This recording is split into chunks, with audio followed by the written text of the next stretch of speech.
Hey guys, what's up, man? Back for another episode. This is a little different. I'm not used to doing like streams like this. This is brand new. So if anybody has any comments, questions, criticisms, you guys can go ahead and put in the chat.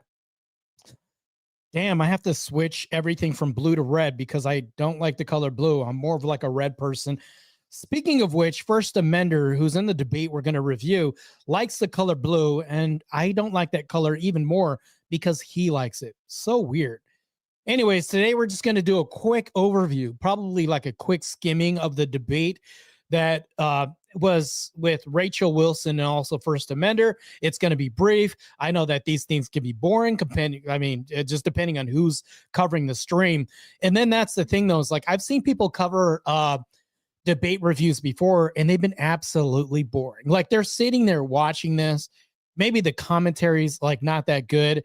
Or I don't know, either or. Sometimes I've like tuned into debate streams and then I've tuned out. It just depends on who's covering the debate stream. So hopefully I could do it somewhat type of, some justice today, covering this debate stream. I've been doing debates for at least approximately, I would say, maybe it's an exaggeration if I say like a year and a half, but I've been doing it at least solidly for at least a year. And I love doing this. I don't run from debates. I love doing debates, but also even more so, I like watching debates with opponents who I'm going to be seeing in the future. First and foremost, I appreciate the people that are watching right now and taking the time out to follow my stream and also follow my channel as well too. And also any future subscribers, if you do see this, click the link, like, and subscribe. That's also good. I love it. I don't mind if you, as soon as I get the super chats, that's going to be good. I don't mind that at all. I love it, actually. But we're going to get to it. One of the debates that we're going to cover is the feminism debate that my future opponent on the 11th of next month, I'm going to be doing a debate with First Amender. And then not to mention that, but we're going to see him in action on another debate. The reason why I don't want to cover a debate that he's done with Andrew Wilson or another debate is because I don't want to hypothetically give the game away. Because if I'm talking about a debate that I'm going to do with a future opponent, I'm going to be probably talking about my own strategies and things. I don't want to do any of that stuff, like meaning showing my hand. But what I will do is cover my opponent with one of our sisters in Christ, Rachel Wilson here. I'm going to be covering like the response, the approach, everything when it comes to the debates. He's a very intriguing individual. I think that when we talk about Rick and Morty, the guy looks like Morty, like a definite Morty, but with a very feminine voice. I'm not even lying when I say this. First Amender, I don't even know, and I'm not even going to go there. But anyways, he's a particularly odd individual. We're going to go into this debate, and I'm going to kind of do a little bit of a breakdown and kind of a play-by-play, because obviously I could sit here and just watch the funny debacle that happens on camera, but alas, we're going to check out the debate, and here we go.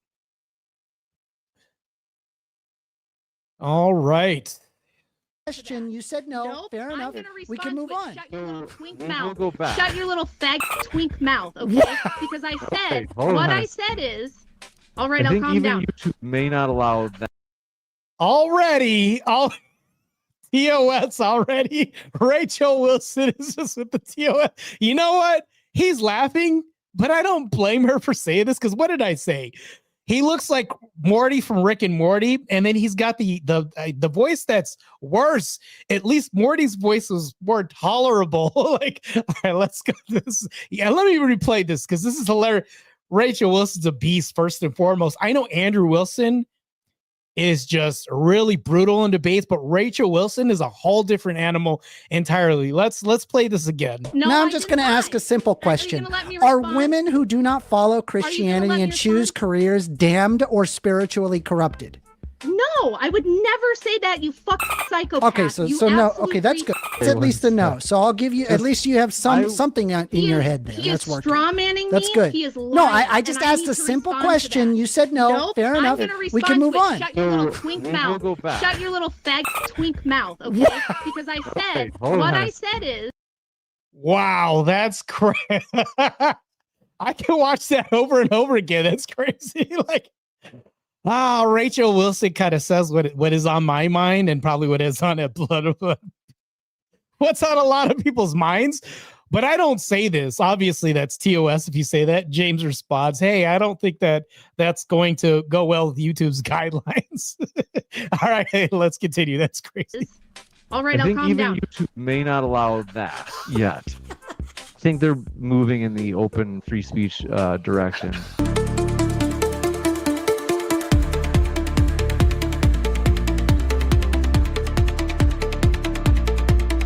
Hey, everybody. Oh, crap. So this is on First Amender's channel? So hopefully I don't have to hear it because, I mean, God, I wish, you know what? Yeah, this is on his channel. Hold on. Let me see. There has to be. Let me go ahead and check because this is crazy. I don't want to go to First Amender's channel to watch his content. Ah, here we go. Finally. Based. Better. Okay. I think that if we go to his channel, I'm going to have to hear his kind commentary and his little side banter. I don't want any more First Amender than I have to tolerate in a debate or have to review any debate with his little commentary. That's crazy. I will not have it. I mean, I have to have an appetite by the time I'm done with the stream. I don't want to just eject all of this beautiful Coke right here. Anyways, let's get back to it.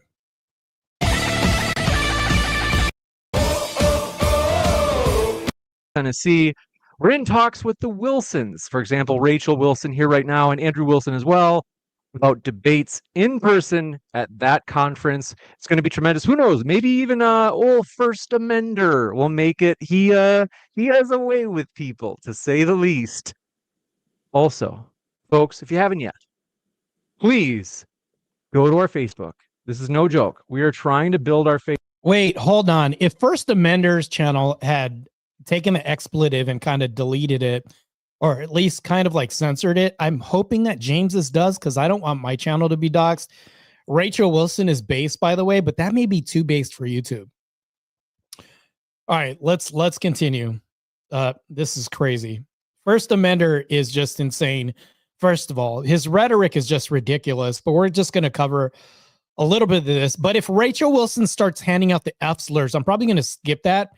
As based as that might seem to the majority audience here, I do have to skip that because I want to spare my channel the deletion or it being taken down because of that. But yeah, although I do appreciate her verbiage, I support it 1,000%.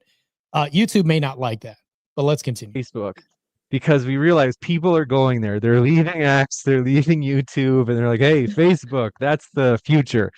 Want to encourage you. It's probably not really the future, but it's actually the opposite. But nonetheless, we are building our Facebook, and the annual reports are devised in law. Feminism destroys society. We ought to observe that anti-feminism to result in higher quality of. Obviously, I'm going to skip through some of his. I'm going to listen to a little bit because there's only so much of him I can tolerate. But I do think it's good to add some of his context there because we have to know what we're going to destroy in reference to like the debate that we're going to head into. I think one of the things that Rachel and Andrew Wilson do is they're active listeners in the debate. I debate a lot of people and they don't really listen to anything I say, which they can't even steal man some questions that I have in debates. That's why it's extremely important to be an active listener because somebody can hand you the rope to which they can hang themselves with by just talking. Sometimes letting people talk and letting them hand you the tools to their own demise is great. That's why I think it's important for us to at least listen to some, or at least have a little bit of tolerance of what First Amender is saying right now. Living standards, not its reverse, for hypothesis to hold valid. So I decided to plug in the numbers so you do not have to. I grab my HDI numbers here and I grab my GII numbers here. And here is the actual tables for you to see for yourself of the HDI indexes compared to GII indexes. The countries I did not include, but not because I hate them, it's because they have incomplete data. The result? Well, if you actually use the Pearson correlation coefficient for non-statistics majors, this basically just determines a positive or negative correlation of the data. What I did get is that I got an R value of negative 0.91. For people who are not statistics majors, that shows that we have a very, very strong negative correlation. And you can actually see that graphically here where you see as HDI is increasing, that GII also decreases.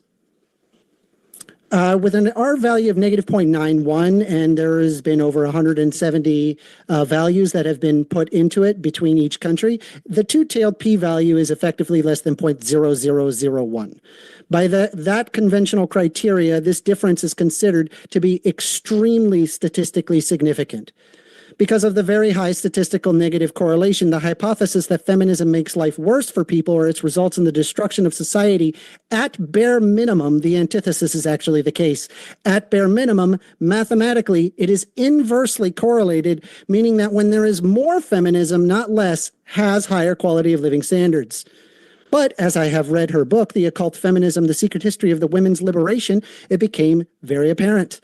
Rachel Wilson, in rhetoric, characterological traits, and internal motivations, is very similar to Judge Claude Frollo, the villain in Hunchback of Notre Dame. Ad hominem? Yeah, but also please review this table. If we look at the aspects of Rachel Wilson and Judge Claude Frollo and as a part of moral crusades, Rachel Wilson frames modern society as degenerate and corrupted, advocating for strict traditionalist values. Yeah, that's based, actually. So right now we're seeing that, I mean, of course, First Amender has, quote unquote, maybe according to him, has done his homework. So Rachel Wilson frames society as degenerate and corrupted. It is. We're leading in that direction right now as LGBTQ. The transformer people are now leading a rebellion. I think Trump is doing a great job fighting that. I don't think that Trump would have had to lead a campaign so that way we can at least take this off the map, or at least the table when it comes to affecting kids or anything like that. If there was nothing to fight, right? There has to be a great evil. And here's the great debacle when it comes to red pill. And this is something that Grid One has stated. He's probably listening right now. He often states things like, or he stated that the red pill can't exist without feminism. That's why you need this. Well, that's equivalent to saying Christianity can't exist without sin. But it's like, well, of course, you can't have light without darkness. There has to be a response. There's always an approach and a response. So when Rachel Wilson is being framed as this, as a modern day, looking at society as degenerate and corrupted, I think that this is totally correct. I think that if we are leading down the path, she's a Christian ethicist. We also look at this advocating for strict traditional values. I don't see the harm principle in society with this. Judge Claude Frollo sees Paris as sinful, corrupt, believing he must impose strict religious moral order on society. Yeah, but you see the delineation. There's like strict religious moral. This could be like Muslim is a religion. There's a strict moral order on society and Afghanistan, but you see how this could be kind of fallacious to some degree and disingenuous when we think about this. We know what her values are. Traditional, meaning American traditional values that have co-opted, like I would say Christianity, things like this in America today, which has also led to a feminist route. Let's continue. And Judge Claude Frollo sees Paris as sinful and corrupt, believing that he must impose his strict religious moral order on society. She has an obsession with control. She advocates for rigid gender roles, strict social hierarchy, and the rejection of modernity on the basis of her religious teaching. And Judge Claude. Good to see you guys in the chat. I see Vibe. I grew up. Matter of fact, hold on. Let me, this guy right here. I have to give this guy a, I'm not going to put you in timeout or anything. I have to give you okay, Agrilopoulos. I have to give him a wrench real quick. Let me see if I can do it via my YouTube stream. I'm going to do this while I continue watching this. Good to see all you guys. Vibe in the chat, of course, Christian, based as hell. Let's continue with his prattle. But Frollo tries to control Esmeralda, Quasimodo, and Paris itself to fit his. So he also says that Rachel Wilson advocates for rigid gender roles, strict social hierarchy, and also the rejection of modernity on basis of her religious teachings. This is already so. Here's the thing with First Amender, already disingenuous, and I can tell you why. This isn't her religious teaching. She's not a teacher. She's not in clergy. She doesn't do anything. This is not their belief system. This would get ripped to shreds by me in a debate. And I point this out. This is where we think recall should take place in a debate. This is why I was talking about the active listening in debates. Right now, she advocates, he's saying that he's doing a comparison to something that's possibly bad, right? And this is why it's disingenuous to even do this. This is really a bad comparison. and it's a false equivalent to me, in my opinion. I can point this out. It advocates for rigid gender roles. Correct, because I don't think that we should have genetic dead ends in society. I would say mutilating a female body and then saying, hey, this is the male version of all this, that two women can't produce a child together. They can't. Two men can't have a butt baby or a booty baby, whatever you want, or a baby from anal cavities. This doesn't happen. It can't. Otherwise, in prison, we'd just be having a bunch of babies being born. If that was the case, it doesn't happen. You're a genetic dead end. This is why I'm an advocate for this, and I think that this is based. I don't think that there's any harm principle when we think about this. Strict social hierarchy, yes. Because I do think that men give women rights because we have to defend them. Women don't defend their rights. They have to depend on men to defend these rights. So, and also there's other social hierarchy that we have, like the man being the head of the house. If somebody breaks in, you don't want to send the wife to the door as the man says, I did it last time for you. These social hierarchies are there for a reason. Who are the only class of people that have babies? Women have babies, right? And the rejection of modernity on the basis of her religious teaching. No, this is the rejection of modernity on the basis of Christianity. She doesn't teach anything. She's not a teacher. She's not a part of clergy, any of this stuff. Andrew Wilson also doesn't lead and say, I'm an Orthodox Christian. You should do this. He doesn't give out prescriptions and tells people what to do as far as like ordering people in mass and saying, you need to convert. You need to convert. And you get a conversion like Oprah. They don't do this. Matter of fact, what they do is they take their own ideology as far as secularism and turn it on its ear and just shows you how faulty this is. That's all they do. She doesn't come in and say, you need to convert to Christ. She doesn't do any of this stuff. So already half of this sounds based, and then the rest of it is just, you're just making this assertion, her religious teaching. Does she go out there and proselytize to people or evangelize? She doesn't do this. Her religious, this is what I'm getting from this. So they're comparing this to Judge Claude Frollo, meaning tries to control Esmeralda, Quasimodo, and Paris itself to fit his rigid religious ideology. Once again, we're just going to continue. This is crazy. Religious ideology. Under a religious justification, she uses Christianity for the foundation of her worldview, often interpreting it in extreme ways. And Judge Claude Frollo uses religion to justify his actions, twisting the doctrine to suit his personal desires. There's a fear of corruption, seeing feminism, liberalism, and modern culture as inherently corrupting forces. And Judge Claude Frollo believes that gypsies' freedom and love are dangerous temptations that lead to moral decay. There's a projection in hypocrisy, in that she fixates on the perceived moral failings. Once again in the chat, shout out to Relentless, my fearless mod. AG, I'm going to make you a mod. You're probably the last person I'm going to make a mod. I've said I'm only going to leave it at 1, and now I'm at 3. But I will say though, the first mod in the mod, because there's a priority when it comes to a hierarchy of even mods here. Relentless is number 1. I will say this. Relentless is probably going to be the last person I get rid of his mod.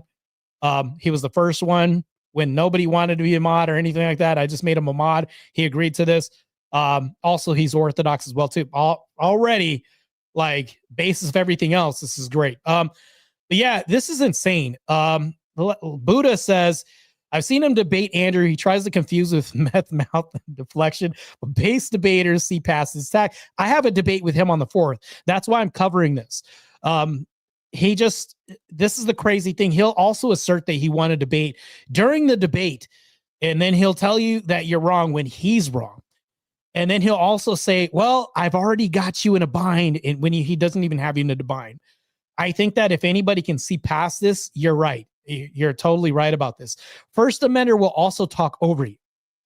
He'll talk over you, and he'll prattle on when it's your turn. He'll interrupt you. I think that he's one of the people I'm going to have to put in his effing place when it comes to all this. Yeah. So the debate topic are Transformer women. Yeah, that's so. Matter of fact, let's show this on the screen. This is what's going to happen.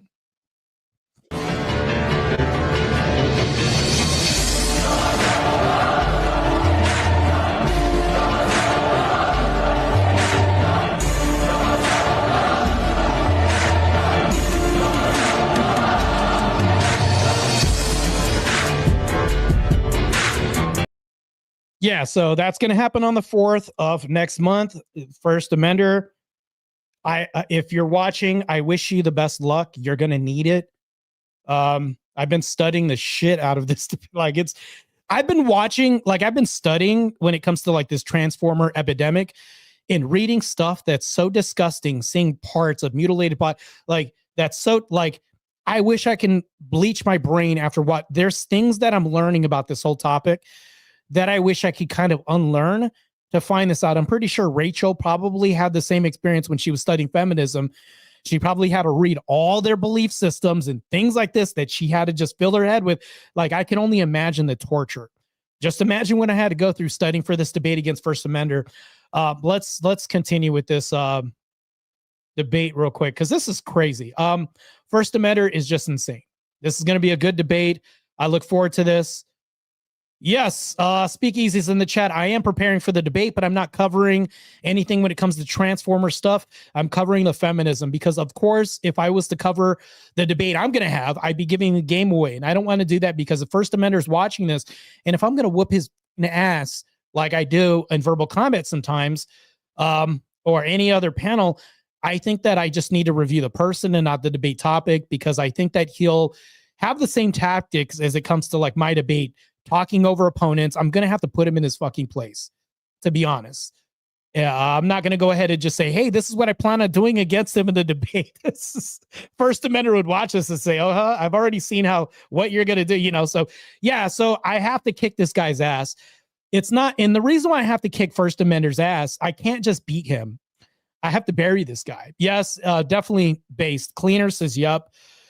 I can't just debate this guy. I have to literally bury this guy. The reason why I have to do this is because we have people like Ryan Radical Coder, other people like that. I'm not giving credence to all these people, but the reason why I have to debate him and bury him and incinerate the shit out of this guy is because guys like this resurface. We see this all the time, meaning like he's debated Andrew Wilson on this topic. He's debated Alex Stein on this topic, and this guy just won't die. He's just going to keep coming back and forth like Destiny with the January 6th debate, and he won't be put away. I think that I have to put a nail in this coffin when it comes to him on Speakeasy's channel. This debate will happen. Matter of fact, let me go ahead and put this up because I'm pretty sure you guys saw this, but I like seeing this prompt anyways.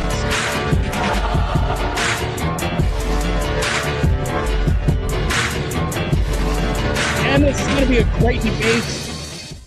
It's going to happen on the 4th on Speakeasy's channel. Swords of Reason, by the way. That's what this is. And by the way, hold on. Let me cross myself real quick. Lord have mercy on his soul, by the way. I wish him all the luck. He's going to need it. Let's get back to the debate. This is ridiculous. Just having to watch through First Amender's prattle right now. But he's got some, I think he's got some great points. Yeah, Speakeasy. It's pretty base, right? I like it, actually. I had to animate it, though.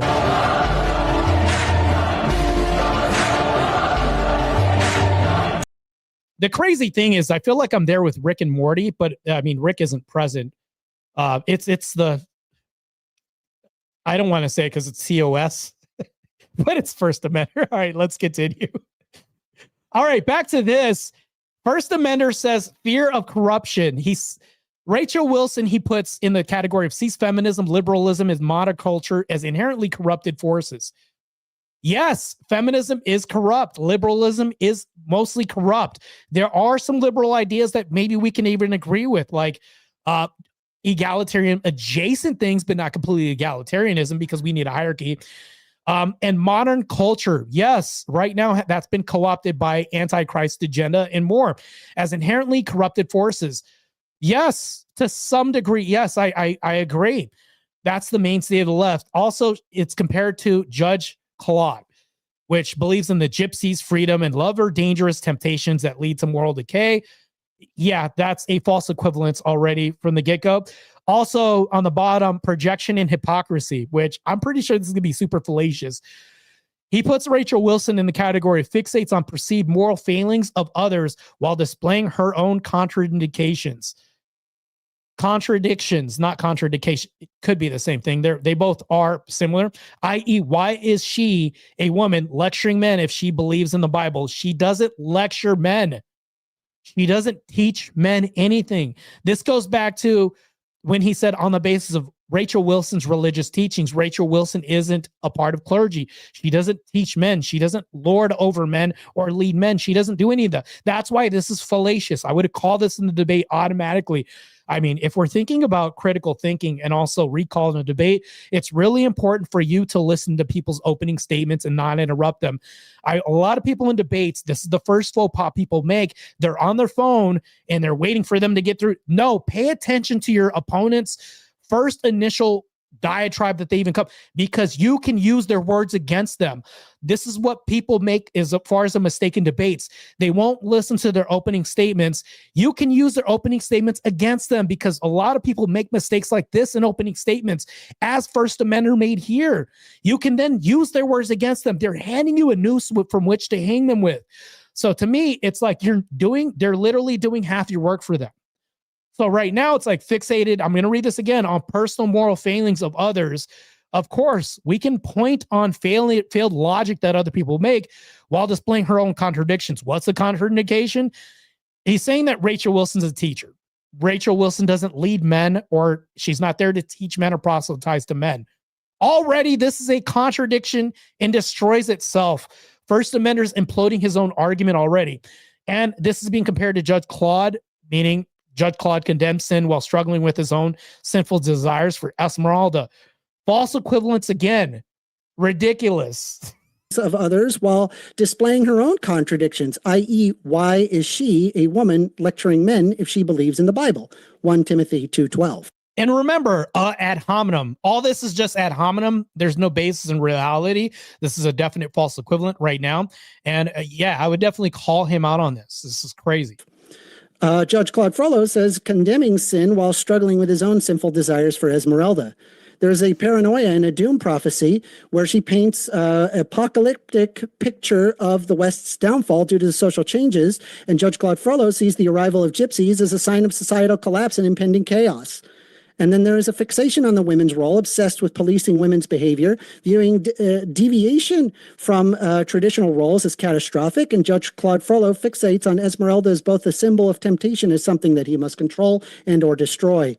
In conclusion, I have proved the hypothesis that feminism hurts women is mathematically and statistically incorrect. No, actually, he went on. He literally said in the last statement, in ending, which I didn't catch the first part, I'm kind of contradicting myself. And by the way, I can use this for example. I didn't pay attention to First Amender's first part, but I'm just making an example of an example that I'm making right now. Kind of like Inception. An example within another example is me pointing out the fact that you need to pay attention to somebody's opening statement while I skip through First Amenders, because his voice is intolerable right now. But it's extremely important. But I can call out the last part when he said that he proved the hypothesis that feminism hurts women. He can't use Rachel Wilson as an example in her failings, because right now, even his contradictions that he displays as far as Rachel Wilson's antics that he says that she does, she doesn't contradict herself. Matter of fact, it's really fallacious for him to go into it like this. So, correct. It is true that feminism at an empirical level helps women, and that I have provided my math in my presentation as to how I got to this conclusion. Also, Rachel Wilson is just like Judge Claude Frollo, the villain in Hunchback of Notre Dame. Do not listen to the arguments of Disney movies. So he hasn't proved that Rachel Wilson's like a judge. He's making this assertion, and he hasn't been able to really demonstrate this, because all of these can be disproven. She'll just say, yeah, I don't teach men. I don't lead men. Boom, that's it. And he can't really prove this. He can't show that she's a part of clergy and she proselytizes the people and she evangelizes the people. She doesn't do any of this stuff when it comes to lording over men or instructing men as far as biblical doctrine or any of this stuff. She doesn't do any of this stuff. We're all judges, mind you. I can call somebody out on their dumbass antics and behaviors. I can call out faulty rhetoric. We all judge. So it's like, it's just like Judge Claude. It's like the villain. He's called, I feel like calling First Amender she. But anyways, calling Rachel a villain is crazy. Movie villain would make into how to live your life. Thank you. That was weak sauce. Wow. Thank you very much for that opening. Good luck, from First Amender. Amender. We are going to kick it over to Rachel Wilson for her opening as well. I want to let you know, folks, if you have not yet, hit that like button. When Rachel Wilson has a smirk and a smile, you already know it's a wrap. You already know the guy's cooked. Look at the two faces right now. First Amender's like, oh, I don't know what's going to happen, but I'm here, buddy. Golly gee willikers. It's swell weather. Waterfalls behind me. And Rachel Wilson's like, yeah. Whatever, bro. It's just going to step in and smash. We do appreciate your support, and it lets YouTube know, hey, keep giving me more of this. With that, we'll kick it over to Rachel. Thanks very much. The floor is... Oh, shit. I have to brace myself for Rachel's opening. And him right now, he's like, all right, well, I'm here. It's all yours, Rachel Wilson. Thank you, James. And I'd like to thank First Amender for that. Like, if Reddit was a person, Soy Jack meme, presentation, he even put a Disney movie in there. Like, what more could I ask for? Just a juicy, beautiful bait for me to start off this debate. So first of all, he starts with his lovely mathematical calculations of the harm and the feminism is good for women, using a bunch of data provided to you by NGOs, non-governmental organizations. There's a chapter in my book that goes over this information and tears it apart. And if he had I don't know that he read the book, because if he had, he would know that I do tear this data up in the book and prove that these NGOs that go into, like you saw his picture of the African women, right? These NGOs going into Africa, India, the few places in the world that haven't been completely overtaken by feminism yet, they go in there under the guise of, we're going to help women and children. And what I'm going to tell you is that this is code for depopulation. They have no interest in the health and welfare and well-being of random African and Indian women, these wealthy NGOs with billions of dollars at their disposal. Of course, they don't care about that. What they care about is pushing. This is extremely important. If you pay attention to this, I'm just going to call it like I see it. So the problem with this whole debate right now, it isn't Rachel's problem. It's First Amender's problem. When you are debating a topic, it's best that you know everything about the subject that you are debating. Right now, I would consider her far more of a subject matter expert than he is.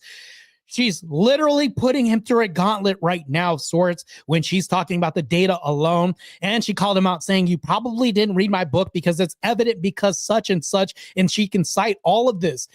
So First Amender just looks like he just showed up and is waiting for, hey, well, I'm just here, buddy. We'll see what happens. And Rachel Wilson is like, yeah, this is prey right before me. It's just, and she basically said chef's kiss to his opening statement because he doesn't have any kind of defense for this. I appreciate Cool Vic for the raid. It's a base guy. Also, I will say this. If you guys can click like and subscribe to Cool Vic's channel, this is great. Be sure to subscribe, like his content and everything else. Also supports the Crucible, supports me as well too, and everybody. The Cool Verse has raided. Hey, I love everybody here. Thank you. I appreciate it. All the base people that support the Crucible are here. I'm reviewing Rachel Wilson's debate with First Amender. So yes, for sure. Subscribe to help my show. AG, I got to get you a wrench, by the way. Good to see you too. The Cool Verse is here. Definitely not the gay verse. Definitely not that, and not the panel verse. I think that's one and the same with the gay verse. Anyways, going back to here, we're going to handle some of this craziness when we talk about Rachel Wilson facing, I would say, the Spurg Fest that is First Amender. Anyways, let's get back to this. Yes, W Crucible. Yes, for sure. Good to see everybody in the chat. I appreciate you guys and all of your support. Be sure to hit the like button, add subscribe as well too. Let's continue with the demolishing of First Amender. This is insane. Good to see you too, MG42. I don't know what the name means, but it's based as F. Yes, not one step back for sure. W Crucible, as always. Christ is God. vaccines on the population, birth control, getting everyone on birth control, pushing abortion, putting Planned Parenthood and the Marie Stopes International, which is like a European version of Planned Parenthood, in these places. Why? To control the population, to depopulate. And they also have a big agenda to push women into higher education. Well, you might hear that and think, well, Rachel, they just want the African women to, have a good education. They want Indian women to, get. And that's one misconception about the Black community as far as females are concerned. Black women will often say, we're the most educated. No, you're the most graduated. The most educated, I would say, and I'm probably going to sound racist as hell for saying this, I would say Asian and white women. Most educated when it comes to this stats as far as education, as far as success outside of college, things like this. Blacks graduate a lot. But just because you graduate doesn't mean you're the most educated. I can graduate with a feminine studies degree or a gender studies degree, and I'd say that I'm most educated, but it's like, how is it applicable to the real world if we think about this? So to me, that doesn't really make any sense. But going back into this, let's better jobs and have financial independence. Also, I see Abe in the chat. What's up, Abe? Good to see your presidential ass up in my chat. That's good, man. Good stuff, man. Yes, Rattlesnake, Rachel Wilson, and Marteza. Yes, I do agree. Me and Jake were going to do a debate, but I don't think he liked the prompt. I did also take Rattlesnake's position in a debate that he couldn't be in. So I took his place for, I think it was the Christian nationalism debate. I did do that. Good to see you too, Emmett. Good stuff, man. Good people, man. Emmett in his bird ASMR has entered the chat. If you guys want to subscribe to some amazing bird ASMR, subscribe to Abe's chat or Abe's channel and also Emmett's channel as well too. Support the people who I also consider colleagues as far as this venue, as far as the conservative side of things. So let's continue. And they're just really caring billionaires. They're caring billionaire philanthropists, right? No, the reason they want women in higher education is this. The number one correlate worldwide, regardless of race, ethnicity, religious background. Also, I know I'm offering some side banter here. So Cool Vic and Abe, let me bring attention to these people. And also J-Man, yes, 1K for sure. I actually met the watch hours that I'm supposed to get. And I guess YouTube has to review this or something like that. But back to this, I want to bring up Abe and Cool Vic. The reason why I'm going to bring them up and single them out is because oftentimes when we're dealing with topics like feminism, and I'm going to tell you where I'm going to conflate the two and the reason why I'm going to tie this button in. One of the reasons why I'm bringing up Honest Abe Dinkus from the chat, I'm calling him Honest Abe because so far he has been until otherwise I've seen, and Cool Vic, the reason why I'm going to bring up these two gentlemen is because they are married individuals. And we're talking about people who walk the walk and talk the talk. So let me give them their flowers. I think that when we talk about giving people their flowers, we need to acknowledge this because oftentimes marriage is a losing war to a lot of men out here. I listen to Cool Vic and then I hear kids in the background. I listen to Honest Abe and then I hear of him saying, yeah, me and my wife, such and such. I listen to these comments, and to me, we have to really think about this. This isn't just side banter from these gentlemen. When we see this, this is also influential propaganda. We're hearing about people in successful marriages or marriages that are continuing, meaning actively working right now. And these men are demonstrating this. So when they do debates defending these authentic, I would say the structure of a patriarchal structure as far as marriage, things like this, they are also continuing on this legacy that we want to see for the continuation of society in our kids' future. We see this. So you can map on Cool Vic's, I would say his ideology and Abe Dinkus's ideology down to societal norms. If we think about this, they can offer a prescription and say, look at me. I am now a person who is a walking prescription of the society I want to see as far as a Christian ethos that I see for the nation. So if we think about this, we also have to do this. I don't think it's spoken of well enough, but I'm going to do that right now and give these guys their flowers because when people are married, I don't think it's spoken up. I think, Vic, you should brag about your marriage. Brag about this. Brag about the fact that you are having this marriage and that it's continuing. Because there's so much nihilism in the foray as far as debate topics, as far as the social community talking about these things. J-Man on my screen right now, also married, Orthodox also too. We have to think about this. Give these gentlemen their flowers, because when they are defending these traditional norms, they're also actively demonstrating this at the same time. I'm not saying every relationship is perfect, but these gentlemen are people. I admire you, Abe. I admire you, Vic. I admire you, J-Man. I look up to you guys. Believe it or not, you guys could say I'm a public figure, role model, pro athlete. No, this isn't nothing compared to people that I look up to that can also maintain a marriage, which is a ton of work when we think about this. And not only this, but can map on a prescription onto society, which I look forward to as well too. Zinga Harris also married in the chat too, Orthodox as well too. All these married people, Zinga, your flowers to you too. Give these people their flowers, because when we talk about doing debates and I'm defending marriage in a debate, it looks kind of like, who are you to talk about marriage when you yourself are still trying to find a wife? We have to think about this. So give these people their flowers. I know I'm beating a dead horse right now, but it has to be said right now. Rachel Wilson is one of the people that we're talking about. So when she's also defending against feminism, the thing that eats marriages alive, by the way, and also defending marital structures that we have in Orthodoxy, which is only a 9% divorce rate. Think about this. Give Rachel Wilson and Andrew Wilson their flowers as well, too. Because when we think about this, they can also map onto their prescription for society as well, too, by not even uttering this, simply for the fact that Cool Vic is saying, my wife this. Abe is saying, yeah, I've been married this long. And Zinga Harris is saying, yeah, we've been married this long and we're based. That's good propaganda that we need. And these are just conversations that are had. This is beautiful. I love this. This connection that we have right now in our social circle is beautiful. And also, this is infectious. The nihilism that we have from adjacent red pill communities through a schism that's happened through the prescriptive lens, I don't think is good, but the descriptive lens, I think is good.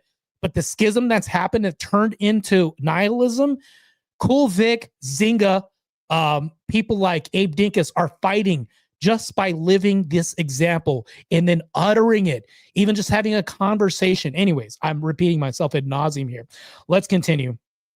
Cultural status or any other factor to low birth rates, below replacement birth rates, is women's access to higher education. I know that sounds controversial because we think women go to school, good thing, right? But we are on the verge of a catastrophic collapse in the birth rate. South Korea is at 0.7 births per woman. The women there aren't even replacing themselves, and if this doesn't drastically turn around, it could spell like literal doom. So he says, I'm drawing this apocalyptic scenario. Yes, I am, because Japan and Canada are now implementing things like helping people do euthanasia, assisted unaliving. And then here's the thing, though, is like, not only do we have assisted unaliving with the unaliving tanks that we have, so I have to read. This is hilarious. My chat's hilarious. Also, my based ass mod over here saying, smash the like button and also subscribe. I have to read this. I don't know how to pronounce your name, Grammy. I love marriage so much I did it twice. My second wife is much better. All right, man. I wish I was like giving away like prizes. You'd earn the prize for the chat of the evening. It's actually pretty good. Yeah, so nihilism, it's crazy the number of people who claim nihilism while they show through their actions the opposite. Their talk doesn't match their action. They live in decision. Reality, it's purposeful deceit. Yes, I totally agree with this. Yes, it's just insane. We have unaliving tanks in Canada, things like that. Yes, pumpkin heads. But here's the thing, though. We also have the 4B movement that's moving from South Korea. Their birth rate, I don't think they're going to have a South Korea at this rate if they keep coming up with this 4B movement. It's like, I forgot what the tenets were. I covered this in a previous stream at some time or did some content regarding this. But I think that 4B movement is feminism plus. And when people subscribe to feminism plus, it's just humanity deletion ad nauseum with a touch of nihilism. Chef's kiss in the negative for sure, but let's continue. Of oneself in an effort to solve the crisis they have of this massive aging population with no young people to support it. We're already seeing this impact supply lines, even here in the United States. This is why we have to keep importing labor. So huge problem. The NGOs want this. They want collapse, and it's so that they can remake the financial systems and move the grand chessboard around how they want it. It's social control. It's societal engineering. They've been at it for 200 years. It's well detailed in the book. By the way, the Kindle version is back up. Go get it now. And then also, he's talking about me pushing my religion and that I'm extreme. I'm not extreme. Here we go. I'm going to call it right now. She's going to call him out for saying, I'm not a teacher. I'm not in clergy. I don't do any of this. This is fallacious. You're saying that I'm leading men. I don't claim any of this. All right, let's continue. Whatsoever. And he said that, her hypocrisy is that why is woman speaking? If you believe in the Bible, why are you speaking? Well, First Timothy that he referenced talks about women staying silent in the church. The reason for this is that women are not supposed to be elevated above men. They're not supposed to be teaching men. They're not supposed to be in a position of authority, which I am not. I am simply here. I called this. I haven't even seen this debate. I know it's an older debate. The reason why I'm covering this is because me and First Amender are going to be going I'm going to have a first round knockout. I already know. On the 4th on Speakeasy's channel, Swords of Reason, it's going to go down, and it's in hilarious fashion. Pay attention to my YouTube. I have a story. It's called the First Amender Story. And I released that, I think, earlier this week. Quite comical, actually. I think I'm a decent writer. But anyways, back to this. This is going to be, he's going to go down in hilarious fashion, but I think I have to put a nail in his coffin because I think he just arises from defeat. I don't know what it is. Pardon my burp, but I don't know if he's into just self-hurt or self-harm. But for some reason, it's like after he gets destroyed, he wants to do the same debate again, like Destiny doing Jan 6 over and over again. Providing information and giving my worldview. I have no authority over James or First Amender or any other men that I'm aware of. And on top of that, he's laughing because it's like she just took his whole initial statement that he just made, like literally got obliterated. He's getting incinerated through her opening. This is why it's extremely important during a debate to pay attention to your opening statement, the opening statement from your opponent. Because if we don't listen to this, there's nothing that we can, I would say, refute. I mean, they're literally handing you weapons while their opening statement's going on. If we talk, there are people that are like, I'll say it again, people that scroll, they're on their phone looking down and they're like, oh, I just want them to get through the opening statement so that way I can get to my part. No, you're missing so many nooses, knives, and guns from which they're handing you like she did. Rachel Wilson's demonstrating this in supreme fashion. He cited numbers. She said, hey, you haven't read my book. These are from NGOs. I shredded all this information. Then he came with the fallacious statement saying, hey, you lead men, you recite scripture, all this other stuff, and she's ripping them to shreds. I don't lead men. No, I'm silent. I'm not over First Amender or anybody else. So he's laughing right now. This is just pure cope on his end. That's the only thing I can think of. It's just copium plus. My Christianity is not very extreme, right? I mean, I'm wearing a Metallica t-shirt. Let's go. Based. All right, let's go. We're not extreme. We're just the original version. I cover my head when I'm in church. I cover my head when I pray. I'm submissive to my husband. I follow whatever my priest says. So based. I don't know if I can handle this much basedness. Is that even a word? She's just too based. This is insane. She's like, when I'm thinking about looking for a wife, I'm thinking for the attributes of a woman that has these characteristics, these traits, these values, and that would be the mainstay of the home, that wouldn't think that she's being enslaved by me. Because if you tell people in modernity now and you recite Rachel Wilson, what she's saying from a man, it sounds really toxic. But when Rachel Wilson says this, women are okay. They're just going to tolerate it. Somehow when it comes out of a man's voice, it's like misogynistic, plus it's all this stuff. And I'm jumping to 4B because Mark Tate's saying I should be a slave. Somehow they hear slavery when I say it. But when Rachel Wilson says this, he's laughing because he can't refute it. He's like, too rational for me. It's really not so extreme. It's just more common sense. And what I'm trying to do is prevent, the extinction of the human race, which we're on the precipice of. And the majority of men can't get a woman to date or marry them anymore. And women are miserable on top of it. I have multitudes of proof showing that his little graphs with all the little data points, it didn't tell you anything at all. It didn't tell you if feminism lived up to the promises it made to women. It promised to make them safer. It promised to give them better quality of life and make them happier by liberating them from what, you ask? From the men in their lives who have the most vested interest in their well-being, from the men who care about them the most. And instead, it destroyed that relationship and put women's happiness specifically in the hands of governments, world government organizations. And we have massive studies, which we'll get into and we'll talk about, which show that this is not the case and that women are not safer, they are not happier, and they are, if anything, much. Honestly, that should be the debate right there. That's a wrap. But of course, we have to sit through some BS to try to hear the rest of his prattle. But I think that's that's the end of the debate right there, as far as I'm concerned. If I was teaming up with Rachel on this debate, I've teamed up with Rachel before. But I think and here's the problem for me, if I was debating with Rachel, I wouldn't have anything to add. She's literally saying everything, eviscerated his whole first statement, his initial diatribe and statement, the prattle he's had. She eviscerated all this and burned him alive. If I was to follow up with this and say, hey, this is my opening statement, what do I even say to follow up with this? Rachel's destroying me as her partner at the same time. And you know what? I think that's a good thing. I think you need a partner in a debate that's so good that you're the guy that's just sniper in the back. All you can do is just snipe because there's nothing left. She's slaughtering everything in the front. You're just hanging back and sniping. In this debate, if I was debating with Rachel, I would be the guy saying, but hold on, Rachel asks you a question. You need to answer that question. I see you trying to evade. I would be sniping like this in the debate, because Rachel is more of a subject expert than me on this topic, and him. That's the scary thing about doing these debates, is when you're debating somebody that really knows their shit when it comes to a topic, I'll cross myself. Lord have mercy on that person.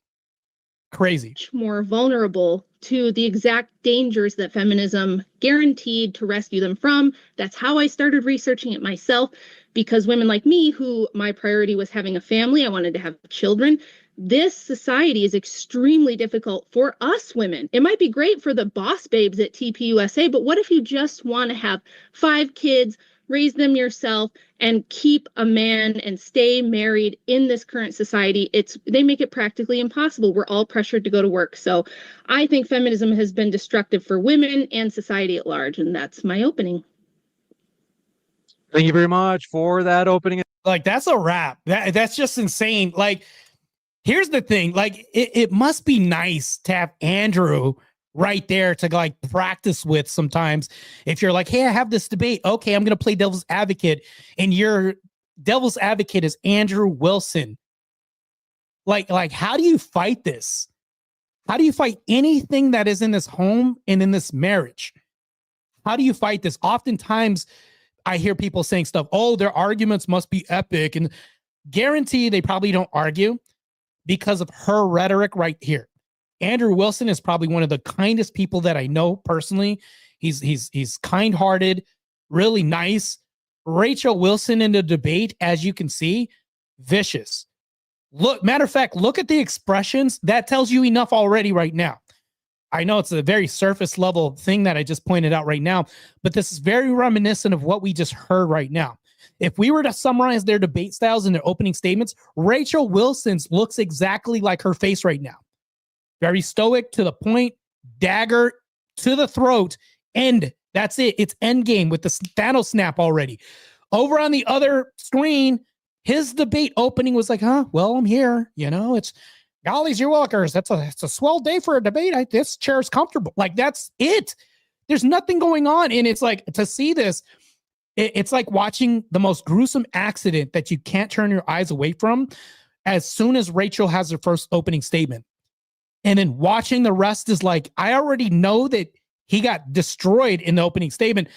I just have to tolerate the rest of him just trying to justify and cope the rest of the time. I think that's what's going to happen. As well, want to let you know, folks. James, you're muted. That's right. I'm muted on Zoom, so she Yeah, can't James, hear you're me. muted. There it is. So There yeah, you go. long story short, folks, we are thrilled to have you here. This is going to be so fun. You won't even believe it. We are going to have a discussion now. Following that, we'll have Q&A. If you happen to have a question, feel free to fire it into the old live chat. You can tag me with that Modern Day Debate. Otherwise, Super Chat is another option, and that will push your question to the top of the list as we read the Super Chats first and in the order that they come in. So, with that, thank you very much. First, Amender and Rachel, the floor is all yours. I got a quick question for you. I got a few questions actually for you, Ray. Abe, how about a chicken instead of a turkey? Fried chicken is my, you know what? Not that I'm being a racial trope right now, but grape drink and fried chicken. I especially with some Louisiana hot. Anyways, let me continue. Rachel Wisson. These are pretty quick questions, and I'm just curious as to like how you would answer them. So, let me just ask you: which goddess do you think feminists are subconsciously worshiping today, and how do you think that affects daily politics? Well, I don't have to guess, and I don't have to wonder if they're subconsciously worshiping. So, if you go I'm asking to which TikTok, goddess specifically. yes, I'm gonna tell you if you hush your sassy little mouth there.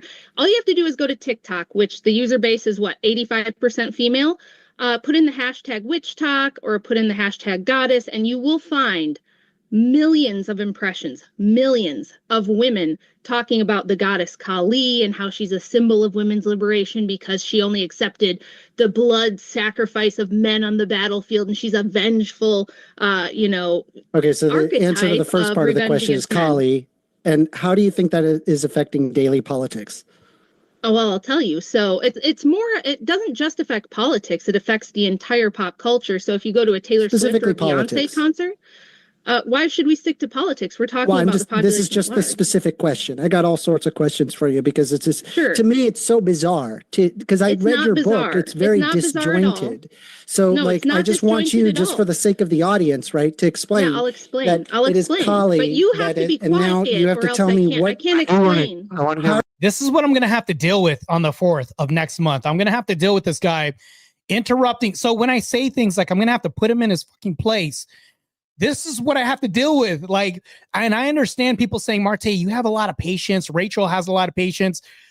But once again, look at the still frames of the screen. Rachel's rolling her eyes. Of course, I would do this is probably the loudest eye roll that entered the chat that we've ever seen on screen to date.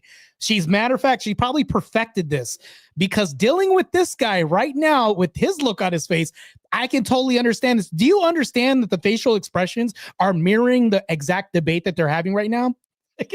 That's the hilarious part about this is like, they're literally like, no poker face. This is obviously like, you can tell how the debate's going by how their expressions are. And she's like, this guy and his bullshit interrupting the whole time. BS like is. Yeah, the reason why I'm doing this debate review is because I have to look at my opponent and I'm like, okay, I can't deal with this. So I'm going to have to shut this down during the debate. I think Speakeasy is a decent debate host as far as like a moderator, but I'm going to have to just pretend that Speakeasy isn't there and then do this myself because he will talk over moderators. I've seen this. He's doing this over James. He's doing this over Rachel. How do you think that it affects daily politics? You asked me a question, so let me answer. All right. We're going to give Rachel, hold on. All right. First Amender, we got to give Rachel a chance to answer.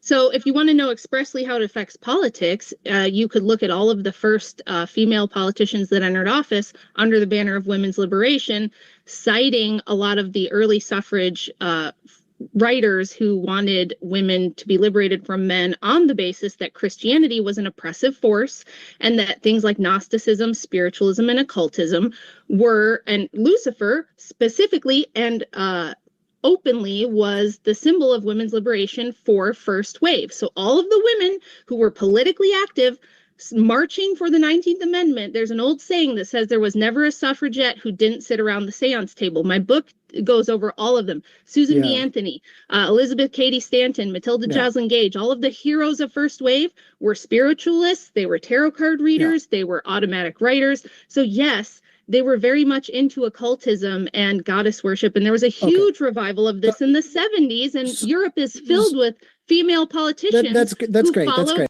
You see what he's doing right now? I'm going to point it out. He's not listening to her. He's listening to respond. And when people say, yeah, like, can you retain any information when you're trying to interrupt the whole time? I would have just sat there. There are debates that I do where I actually listen to my opponents. There's debates that I have that were on grid ones where I just sat and listened and allowed my opponent to talk. I don't think that it's a defensive or I would say offensive tactic to interrupt your opponent. It kind of like stabs you at the same time as you're trying to come in and get some words in edgewise because you're not listening. You're not actually able to articulate, or if somebody asks you, like if Rachel was to say, can you still man what I just said? Do you think First Amender could do that? I highly would be, I probably doubt it. The goddess, you've answered my answering question. your question. The 70s European female politicians, many of them who are all listed in the book, followed the goddess worship revival of the 70s, which was a huge like pop culture thing. Oh yeah, sure. So yeah, it definitely affects the body language, moving in the chair like that, jittering, Rachel, forward, confident. The politics of today. Gotcha. So all right, let me ask you this. Are modern working women actually victims of a secret occult plot? Yes, that's a yes or no question. Are modern working women victims of a secret occult plot? No, that's not. You're trying to frame it. I'm asking you, is that a yes or no? Very simple. I'm not framing anything. It's not a yes or no question. I'm just... Yeah, that's true. It's really disingenuous because when you're talking about a plot, like how so? You mean downstream from plots that have happened in the past? But that could be said like, hey, is there a current plot that's happening right now? One could even say, well, no, there's not a current plot, but how did this even start? We had a cults that started, the cult of the Golden Dawn, things like this. So it's like, if you think about the origin, you understand how this question is really loaded and it's not black and white, but he's trying to frame it as black and white, which is crazy. You're trying to frame it in a way that I have to say yes or no to a question that you framed. Ask me the question. Are modern working women actually victims of a secret occult plot? I would say no. I would just say no immediately. Why does that require nuance? Because there's a lot more to it. All of society, I'll explain it. All of society is governed by cultural engineering, marketing. Would you disagrey that marketing does not subliminally control what a lot of people do in their lives? Why? And this is why I brought up Abe Dinkus, Cole Vick, Zinga Harris, things like this. Believe it or not, we have subliminal marketing that happens.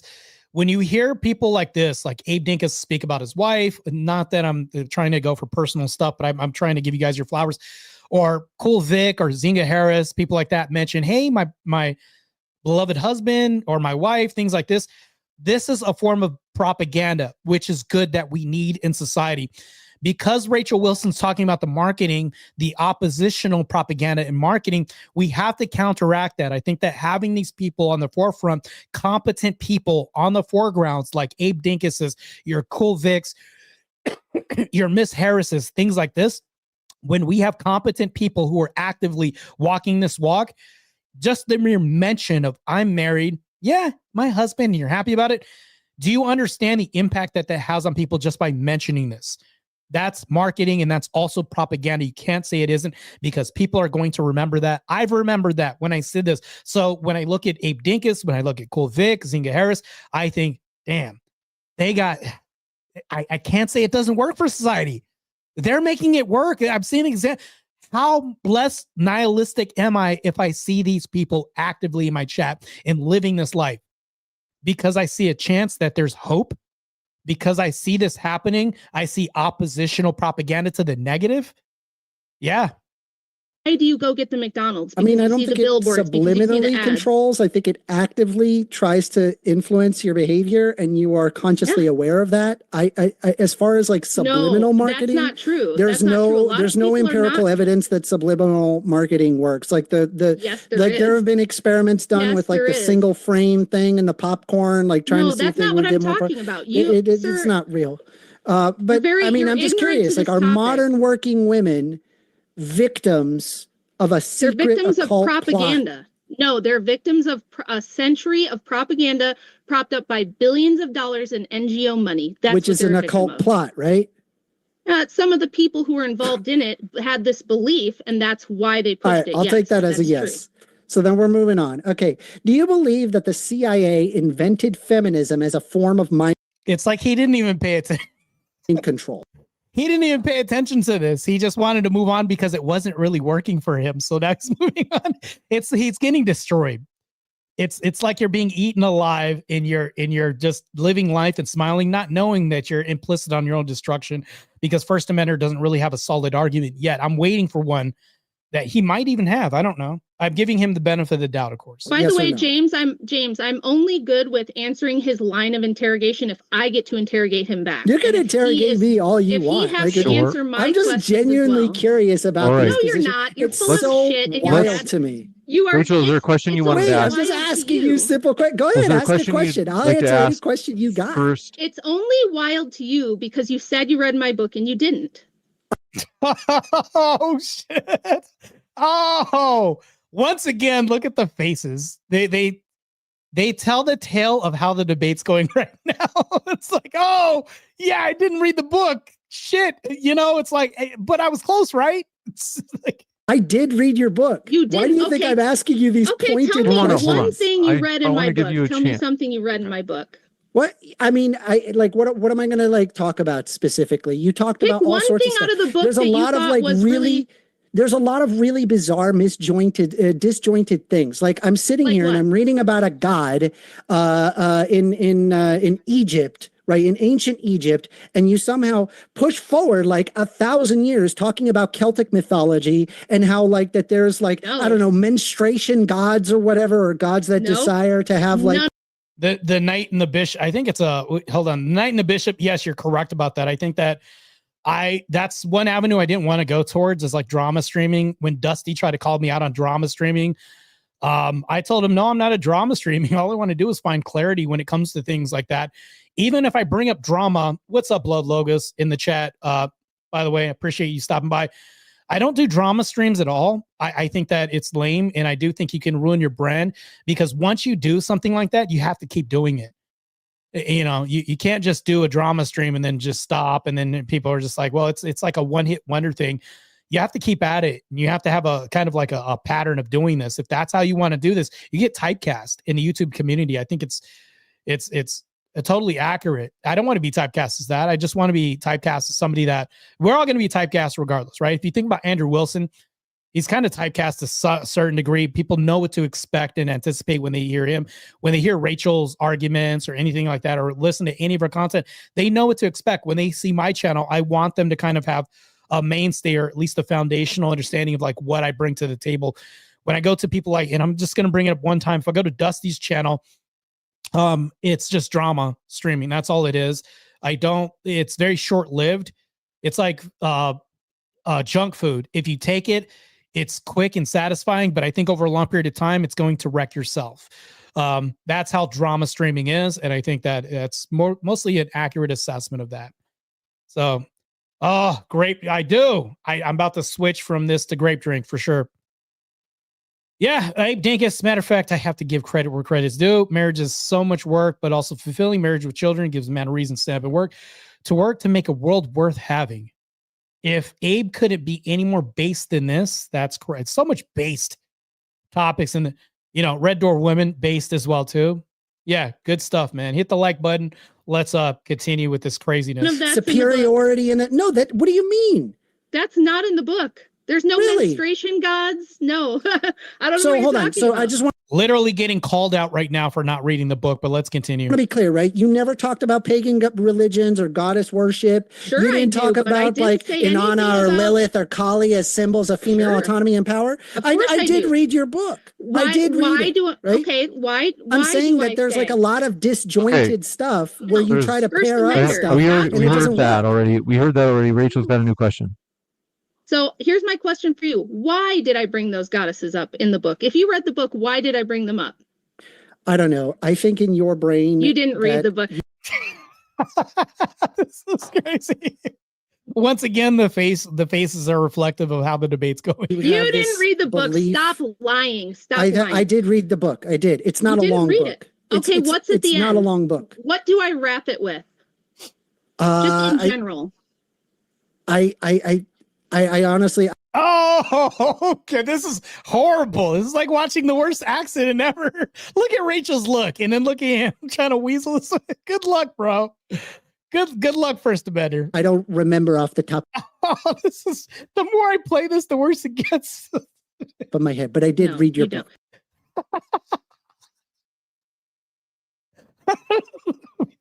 You didn't Right? read the book. It's been, to be fair, All right. right? All right, that was hilarious. That's crazy. Let's say maybe you just read selections. right, on actually he's- reading your book, and then within the next day, And then you did it. while And it then was you This is did like fresh, a This is so much cope right now. This is crazy. I read your book. What do you want? Do you need a screenshot? I swear I read your book, though. I don't remember what was in the book, but I read. You can't Okay, tell my me what gosh, the book like- is about. You can't tell me anything that's Okay, in it. You I hate can't to tell do me I this. what literally What I just have to do listed is- exactly what was in it. Okay, pardon my muting you both. Just to be sure that we get back. And then he said, I told you what was in this. And then he said, I don't remember what was in the book.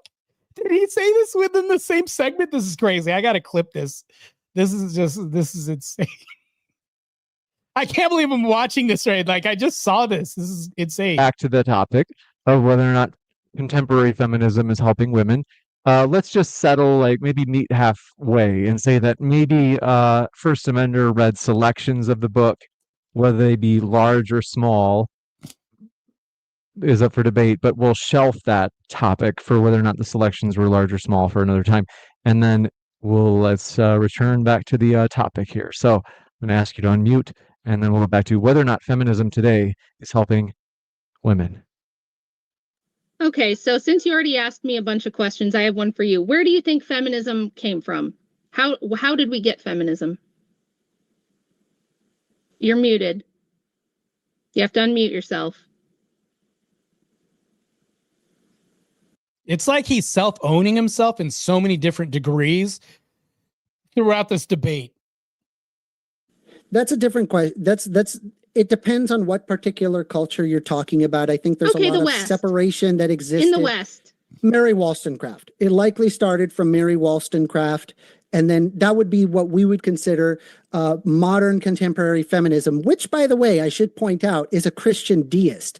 I don't know how you in the book, like you did label it as like occultism. When Rachel Wilson shakes her head while she's listening, remember, she's not interrupting.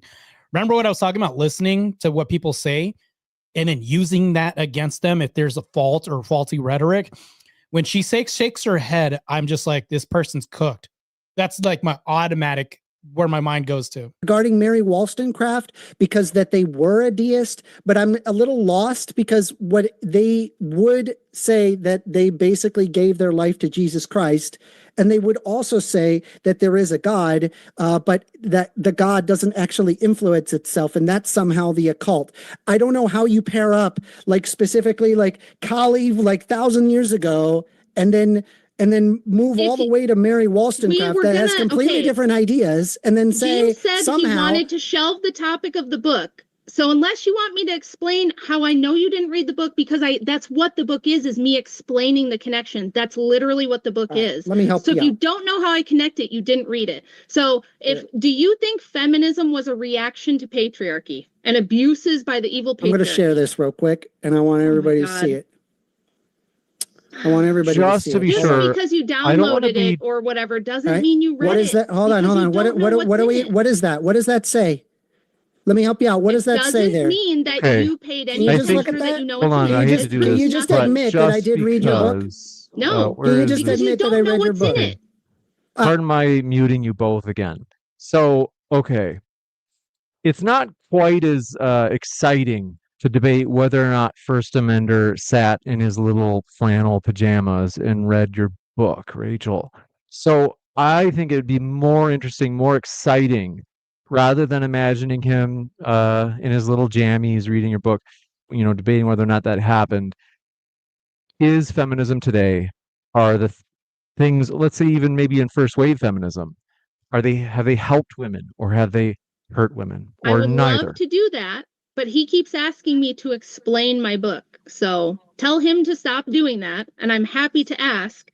The crazy thing is that him having to explain the book could also imply that he hasn't read the book or maybe skimmed the book. All you gave us was plot points on a graph saying, oh, this obviously proves that everything's better for women. Okay, then why do we have a little something called the National Incidence Study, which goes over 45 years of data, the most comprehensive data collected by all of the bureaus in the United States, everything from police to first responders to school psychologists, everybody who reports on any type of abuse is included in the National Incidence Study. And this study over 45 years shows that women and children both have not experienced less abuse, but have experienced increasing and more abuse as divorce and single parent families and single motherhood has been on the rise. So it shows, what all of this data shows is that the safest place for a woman is with her husband, not with a cohabitating partner. I will say that the least safest place, and of course, not to sound super race, I guess I can have a self-internalized racism, but I don't really care. I'm being really accurate when I say this. The least safe place for a Black individual is in a Black woman's womb, to be honest. And that's I could probably show you stats on this, and you're totally right about that. Not alone, not divorced, not with her second boyfriend after she got the divorce, with her husband. And feminism was specifically one of the main tenets of first and second wave was to separate women from marriage, to make it easier to get out, to make it easier to break up. So how can you say women are better off when we are objectively at higher risk of all types of domestic violence, when this is one of the main promises of actually feminism? Other way around. When you don't have feminism, it's actually no. This is she's totally correct about this, because domestic abuse and violence increases with stepdads. How do we have stepdads in the house when mothers are divorcing at a 79%, 80% rate? And this is because of no-fault divorce, because maybe he breathed wrong. And the number one reason I would say is finances. And then I don't even think infidelity is like number one. It's like 2 on some schematics. And then you look at 3, but it's like 1 is finances. So that tells you, okay, this could be anything. This is quality of life or my happiness, whatever this is. And that means that, okay, there's a vacancy, and women don't like being alone because there's a lonely woman epidemic that doesn't get talked about. So they're going to fill in this vacancy with a stepdad. And if a stepdad comes in the home, a lot of abuses happen because of this. I can go on a long monologue about this, but I don't want to monopolize the time. We can get back to the debate. actually higher in terms of domestic violence. I just explained to you that false. wasn't true. You're wrong.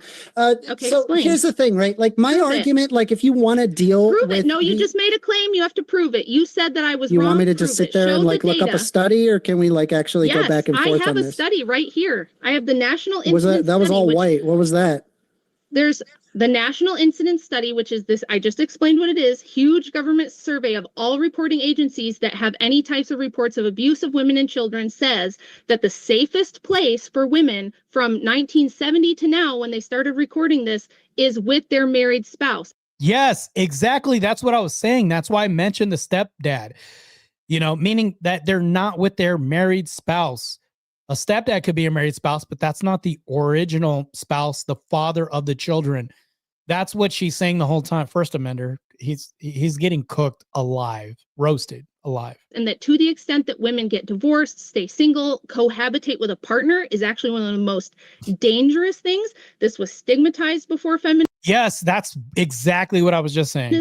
And now with women's liberation and no-fault divorce and just live with your boyfriend and have his babies, women are experiencing higher volumes of abuse than they did prior. Do you have data that proves that wrong? So I just want to be clear, right? Like the IPV or intimate partner violence, would you say that there's, let me back up. Is there more domestic violence now or less? Now, from when to when? Because it depends. They haven't been tracking this stuff forever. Let's say from the 1990s to today. From the 1990s to today, overall, is there more or less? It's remained remarkably. Is there more or less feminism in your mind? There's more feminism, and domestic violence has stayed Okay. about the same for 45 years. It's just stagnated. The Okay, overall level. so if I pull up a study regarding the intimate partner violence and find that it has declined significantly from the 90s to the 2010s, you would just say that you're wrong about that? I would say that I've done an extensive investigating into that, and it depends whose data you look at, which is why I went with the NIS. Yes, this is true. So there are certain places that you can report to that show this, but it's not comprehensive data. It doesn't go over everything. The NIS is comprehensive. It takes every type of reporting place that handles these kinds of complaints and shows that the overall rate has not changed much, because like the IPV doesn't always take into account all types of violence. It doesn't take into account all types of reporting. I had a big kerfuffle with I think it was Trent Horn about this, where he and I went back and forth, and actually he ended up saying, okay, yes, you're correct. The NIS is much more comprehensive. It actually shows that the overall rate is stagnant. It's been about the same for the last 50 years. And that the only places where there's less is in married families with both biological parents living with the children. Every other living situation is far more dangerous to both women and children, up to a factor of 12. Look, so I'll point this out again. First Amender is looking at something, maybe a screen, and it's hard to listen to somebody else while you're trying to scramble and look up some information, because how much are we doing how active is our listening? So I'm going to tell you guys this. I'm not like a debating expert, but I will say this from my own experience. If ever I was in a debate and I had to scramble for something, I'm not able to steelman that person's comment that they're saying because I'm not listening, and then I'm not engaged. This is the thing where it's like, you could say you just got to be better at multitasking, but can you see how this can also be a handicap as well too? You're handicapping yourself because you're scrambling, because maybe this is a lack of preparation. He might have prepared on the front end with some video slideshow and stuff like that, but also he was destroyed in the opening statement. And when he came out, she basically just dismantled that and anything else. Now he's scrambling, looking at a screen right now, trying to figure out how to like counter and not listening to what she's saying. This is her advantage right now. She's going in on him. Maybe she can look at her phone, this and that, but she's active. She's way more active in this conversation than he is. W Rachel on this as well too. Times. So children who live with non-married parents. What to tell you here? I mean, you're just wrong. I'm not just wrong. I mean, like she's wrong, but can you telling people that they're wrong without demonstrating or showing them that they're wrong is just, maybe he's buying time. I don't know. Here, I'll go ahead and share it so that way everybody can see it. Like I'm not blowing smoke up your bum when I'm sitting here pointing to you that, too, if you want. That indeed it is lower. Violence is lower than in the past. No, it had lowered quite a bit. Wait. Look. See, this is what I'm talking about. It says women killed by intimate partners using guns and other methods. Yeah, that's but there's more feminism now. So then why is the inverse the correlatory? Women killed is not the same as overall domestic violence. Most women who experience domestic violence are never killed. Do you need overall domestic violence? A lot of that goes unreported. How would you even know that? Because of everything that is reported by all agencies, go to the National Incident Study or go to my Substack, which has all of these links and it has the charts and it has the graphs in one of my articles that shows this. So then what you need to have, right, is like basically overall if I show you information that is antithetical to your position, you say, well, that's not good enough. One metric. I only need my own. That's not good enough. How are you exactly going to measure that? A lot of this goes unreported. I'm explaining it. James, he won't stop talking ever. He asked me a question and I can't answer. And he did this with Andrew and he did this with Jim Bob. He speed prattles over you. I want to give Rachel plenty of time. Saying that because the number of deaths has declined a little bit since the 90s is not indicative of the overall rate of domestic violence, because deaths are a tiny fraction. I think it's like 2% or less of all domestic violence victims are ever killed by the person who is doing the violence to them. Okay. So the overall domestic violence rate has stagnated for 45 years, and it has increased in every type of living situation except married biological parents with the children. That is by far the safest. Do you dispute that? Do you dispute that the safest living situation for women and children is in a home with both biological parents who are married? Here we go. Do you dispute that? There does appear to be a correlation to that, and that's Oh shit. All right, let's go. fair. No, it's not just a correlation. It's, no, it it's is a an correlation because no, it's normally not. when you're It's an together and you have more overwhelming- money because you're together, then it would be likely that you would actually not have as much violence. I'll just read it that here. would, that would All right, logically one sec. follow.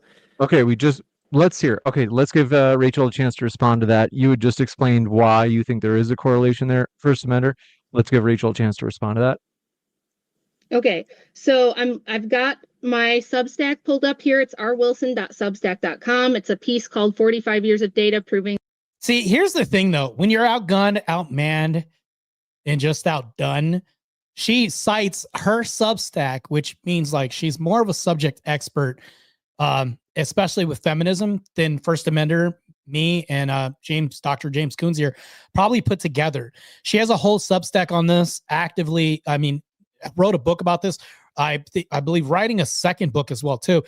Also, I'm going to put a shameless plug in here real quick. I have my book coming out in 2 months, and it's going to be amazing. I hope that everybody buys this. Rachel Wilson has agreed to write the forward. Rollo Tomasi also agreed to write the forward too. Yeah, it's going to be a good book. Let's continue. That fathers are not the threat. And it says that children living with single parent with an unmarried partner had the highest incidence of physical abuse by far, more than 10 times the lowest rate. Only 0.7 per 1,000 children living with two married biological parents were sexually abused, compared to 12.1 per 1,000 of children living with a single parent who had an unmarried partner. Also, I just want to bring up the name. I don't want to sound ignorant. It's called the female warrior fallacy. It's going to go over the lies and indoctrinations that we had as far as women in culture, as far as war, civilization. Xena warrior princess never existed. The shield maidens were cheerleaders at best, never existed. I go over everything from Joan of Arc. She was basically like a mascot at best. I go over everything and debunk everything that we've been told. Shang-Chi was never a pirate that commanded ships with men, and that's also a lie we've been told. So this book is going to piss a lot of people off. So just like her, I'm going to be probably on panels defending my book as well too. When it comes to emotional abuse, the rate of 15 per 1,000 kids living with a single parent with an unmarried partner is more than 8 times higher than the rate for kids living with both married biological parents. The rate of physical neglect, 7 times higher for kids who are in broken families. The incidence of children who suffered serious harm and endangerment was 9.5 times higher. And it continues. Now, here's probably the most relevant statistic. 68% of kids who were maltreated in these studies, this huge meta study, were maltreated by a female, whereas 48% were maltreated by a male. So this idea that the threat was men, or the threat was husbands, or the threat was fathers is a lie. It's a lie of feminist propaganda.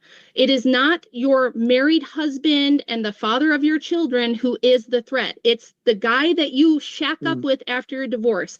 It's the dude who you let into the situation after you divorce your husband, because they're looking for women and children who are vulnerable. Okay, so you have to look at the whole picture. You can't just pull up one stat of like just women who are killed. That does not give you the full picture. All right, great, fabulous. Let's prove you wrong again.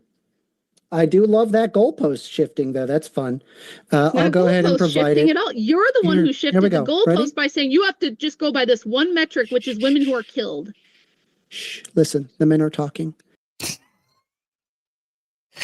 First Amender needs to be destroyed. This is just insane. She rolls her eyes, but it's like when he says something like the men are talking, as he's actively getting wrecked by a woman in this debate, he's talking like he has some kind of authority while getting destroyed and outwitted and outmatched by Rachel Wilson here. The men are talking. You're a little boy. You're not. So if you look right here, if you observe right here, you can see that there appears to be the offending and victimization rates between 1976 to 2017. The current explanation as to what that spike what's is. the source? So what are we later looking on, at? Oh, I need to know what we're looking at. yes, this is a paper called Gender Differences in the Patterns and Trends of U.S. Homicide between 1976 to 2017. So it's just homicide again. This is a It's just no, homicide. well, no, We're no, talking but, about no, abuse. you're wrong. You're wrong. Right. Also, this includes abuse because it's talking about offending and victimization rates. So yes, it is also including abuse. It's also lower. Again, there's more. Offending and victimization rates could be talking about homicide. People that commit homicide are also offenders that create victims. This could be one and the same. This is insane.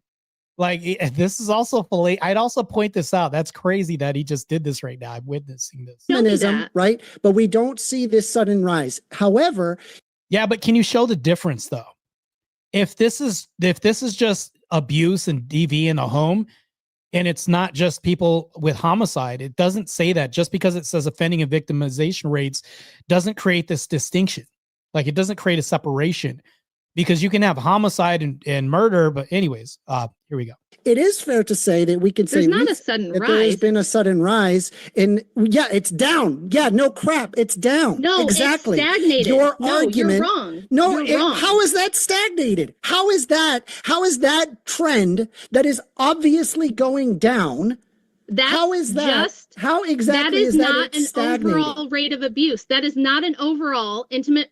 This is homicide, not like DV. Partner violence stat. That is just offending and victimization rates for men. That's the I graph love it. No. Oh. And it's for homicide, not what the this guy's crazy. If you here, let me help you out with your reading. Okay. If you'll notice right here under figure 2, it says offending and victimization rates for women. And you'll notice it's very similar. Right? It's the same thing. Up. And you'll notice that as there has been since the 1990s, right, there was actually laws that were passed specifically outlawing specific violence against women. There had been laws that have been passed. And then the result is there's less victims. Oh, what do you know? More feminism has resulted in less victimization, less harm to women, right? Now what, true. Rachel? What? Now what? What? I'm showing you the papers. I'm showing you the information. This is wild. You're like in La La Land. You're going to have to mute him. Is this what I have to deal with when I do a First Amender? This is just insane. Wow. She said you're gonna have to mute him. Oh man, I'm like upset right now with how I have to just babysit First Amender and then deal with my own debate that's gonna be happening right now. This is just crazy. Like, he's gonna be acting like this. He acted like this in Andrew Wilson's debate, Andrew Stein's debate, and now we're seeing this right here. I don't think that this pattern is gonna change or be any different come November 4th when I debate this guy that transformer women are not women. Yeah, this is crazy. You're going to have to mute him. He's once again because he doesn't know the overall stats and the data. He's pulling up a random thing. Oh, look at the chart go down. Yeah, the chart is, he didn't scroll up to show us what offender and victimization means, how they calculated that, who collected it, what the population size. It said homicide at the top. It didn't say anything about like a DV or whatever. Anyway, it was nothing. I'm talking about overall domestic violence rates in the most comprehensive data that we have. We don't even know what we're looking at when he shows us that. He just shows us a line that goes down. This isn't moving a goalpost because it said homicide rates. It didn't say DV specifically. We can talk about these categories. And if it's mentioning just homicide, like DV, yeah, that's a form of homicide, but it's a specific form of DV that's finite. You know, if we think about this, they're not talking about like, you know, slapping a woman or anything like that. I mean, there's also emotional abuse stats out there as well, too. Even if we can't quantify that, there's also this distinction that the article doesn't mention. This is just insane. But he's telling her that she's moving the goalpost when really she's attacking this directly and going straight for the throat. And it says victim and offender. That doesn't tell us anything. So we're talking about if feminism has protected women, then why is the overall domestic violence rate for women and children the same after 45 years? And if you want to know for sure, pull up the National Incident Study yourself. Go to the federal government website and pull it up. And it will show you that it is the most comprehensive data set that we have. Okay. It's Whatever not the you same. were just looking at, you didn't let me look at the intro. You didn't let me look at the methods. I can't on the screen right now see the full view of what you're talking about, but I can show you this. Okay. On top of this, we have two huge studies. Have you ever heard of the paradox of declining female happiness? This is a huge study that came out in 2008. You ever heard of it? No. No. Okay, he's never heard of it. The paradox of declining female happiness opens with this. And this is a meta study across multiple cultures, and focuses on the United States. And then there's a second follow-up study they did that was much more comprehensive and looked at the whole world. By many objective measures, the lives of women in the United States has improved over the past 35 years, yet we show that measures of subjective well-being indicate that women's happiness has declined, both absolutely and relatively to men. The paradox of women's declining relative well-being is found across various data sets, measure of subjective well-being, and is pervasive across demographic groups and industrialized countries. Relative declines in female happiness have eroded a gender gap in happiness in which women in the 1970s reported higher subjective well-being than did men. These declines have continued, and a new gender gap is emerging, one with higher subjective well-being for men. So women. And that was a great study as well, too. First Amenders in jail. I like this so much. Speakeasy, if you're listening, I don't know if you're listening right now. You were in the chat earlier before, but can we design this?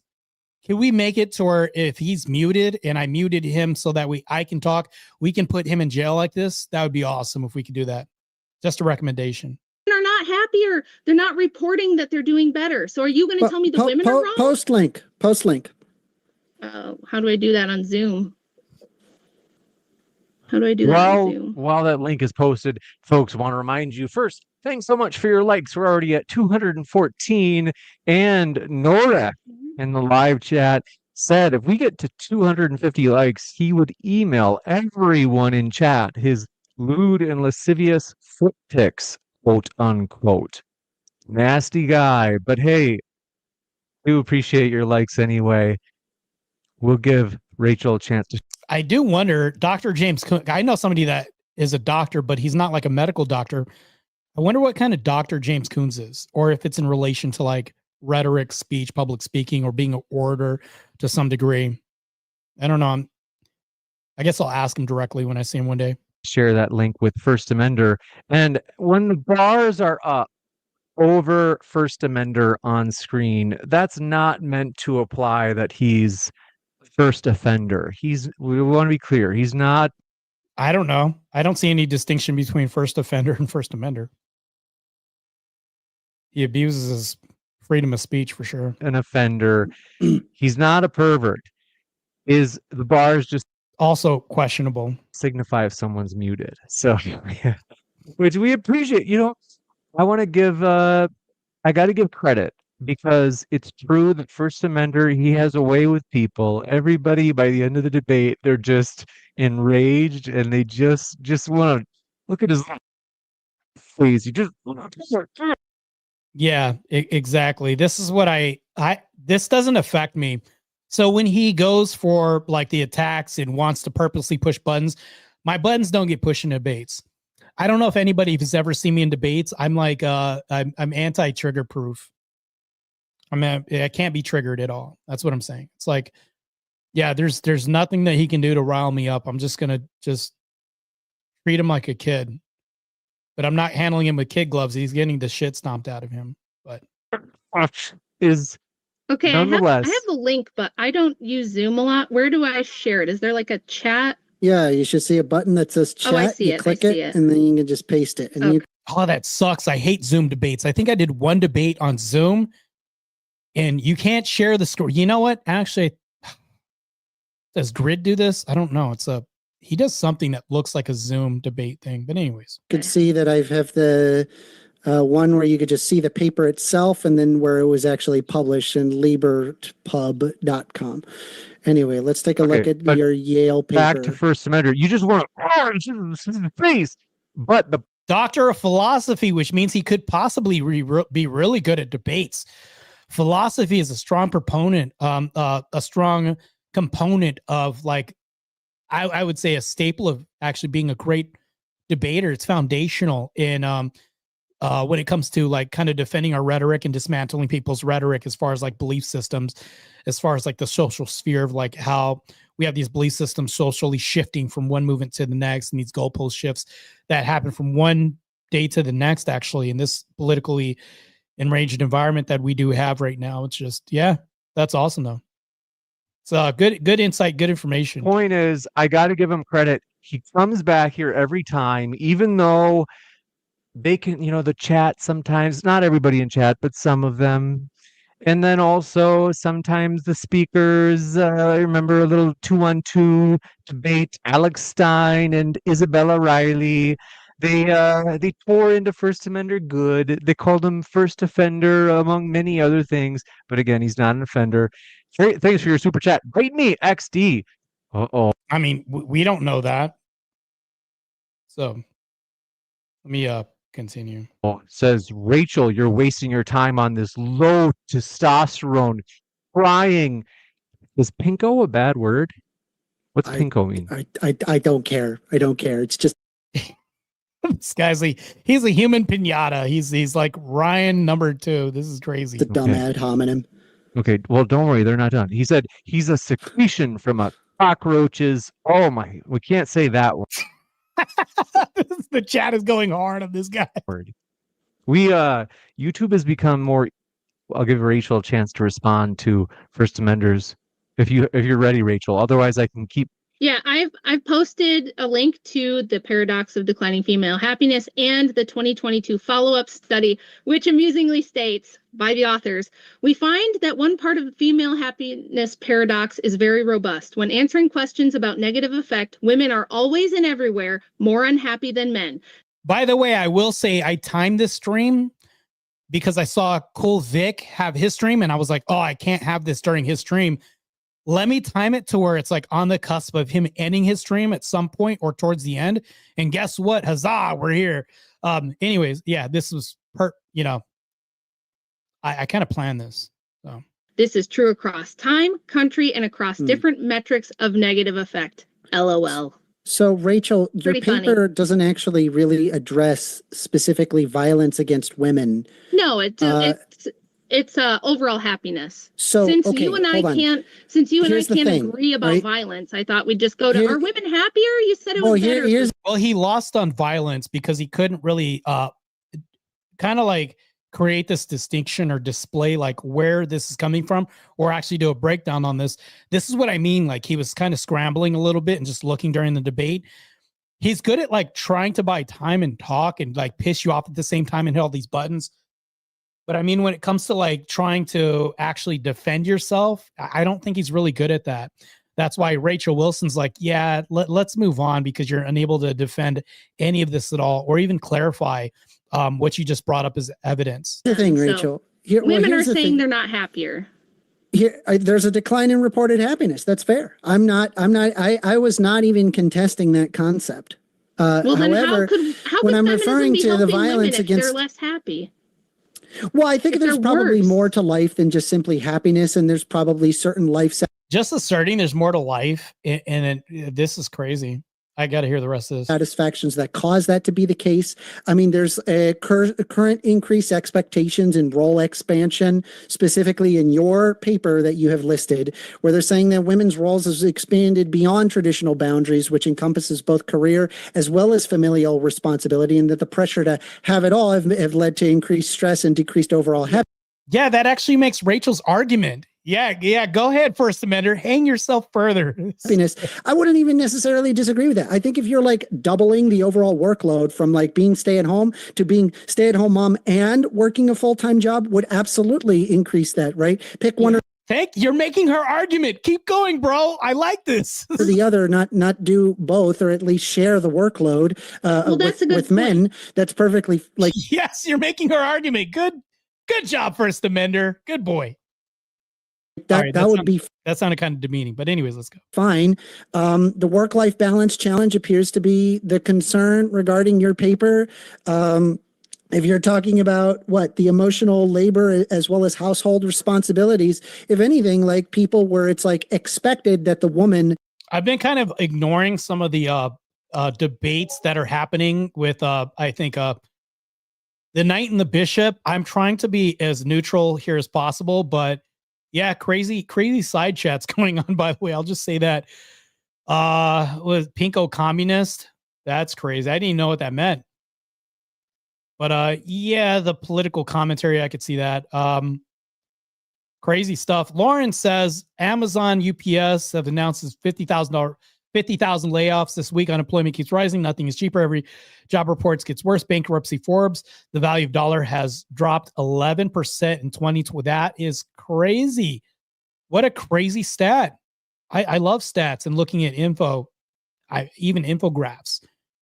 But yeah, I'll have to look into that a little bit more. That is crazy. Yeah, Graham is totally right about that. It's crazy.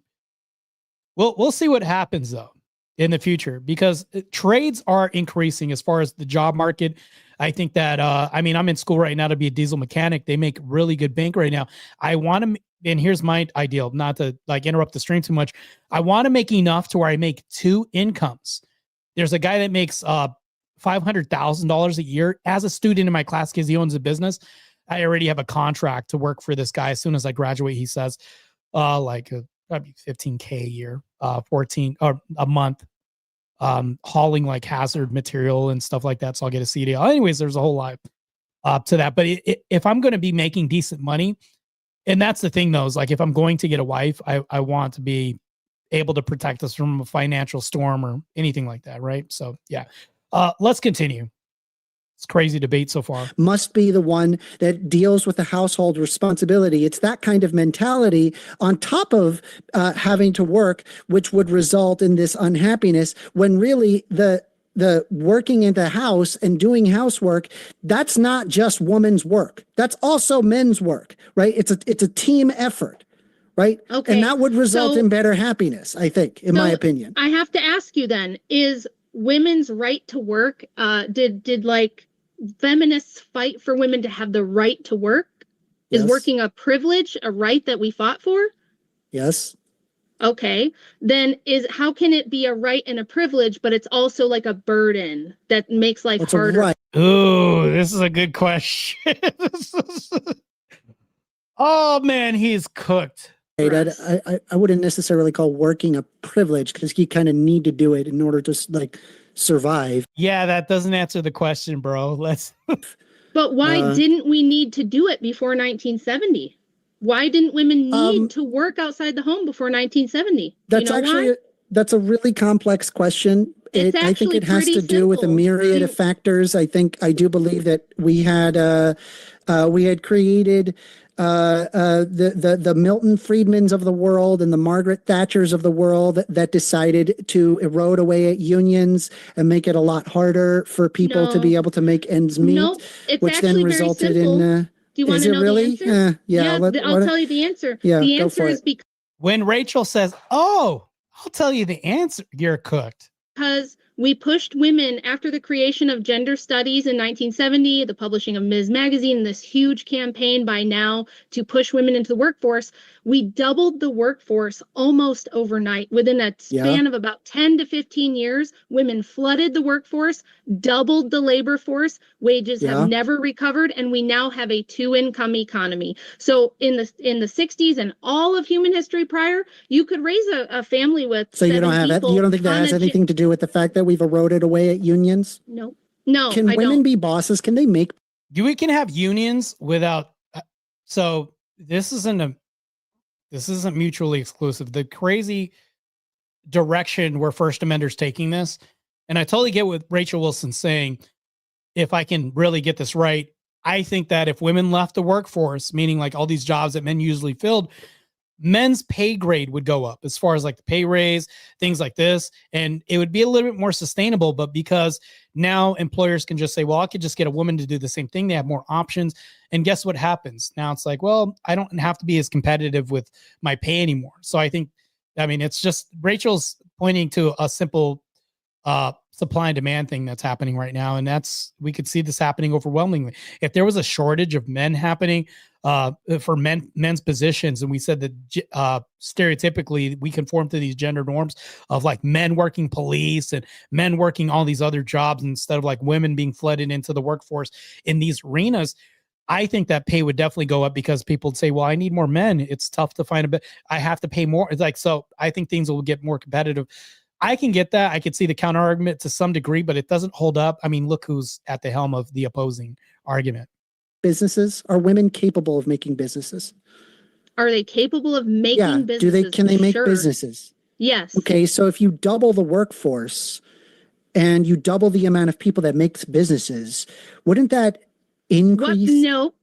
What percentage of the workforce is people who own businesses? It's a very small amount. And guess what? Yeah, but there would be an increased amount, would there not be?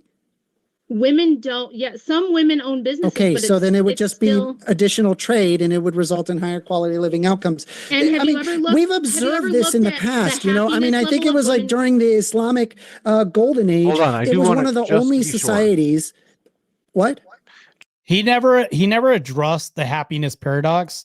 He never addressed this at all. Never reconciled this at all.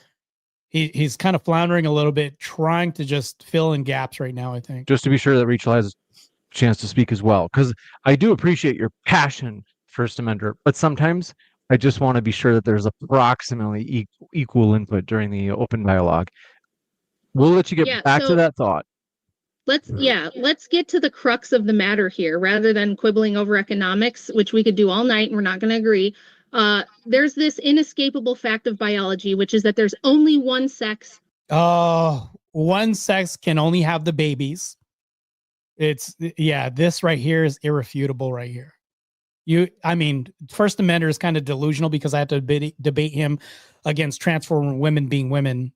And that's our debate that's going to happen. So there's going to be some cognitive dissonance I foresee on the 4th. That can have the babies, and that is women. And women and you, sir, First Amender, have been told this lie that there's nothing more to motherhood than 9 months, you pop out the baby, and then it's a nights and weekends thing that you can do around your job, you can do it around owning a business, you can have it all. And as a woman who's had 5 children, I will tell you, motherhood is not a part-time night. Motherhood is a lifetime thing. Of course it is. And tell me how it makes sense for us to outsource the raising of our children.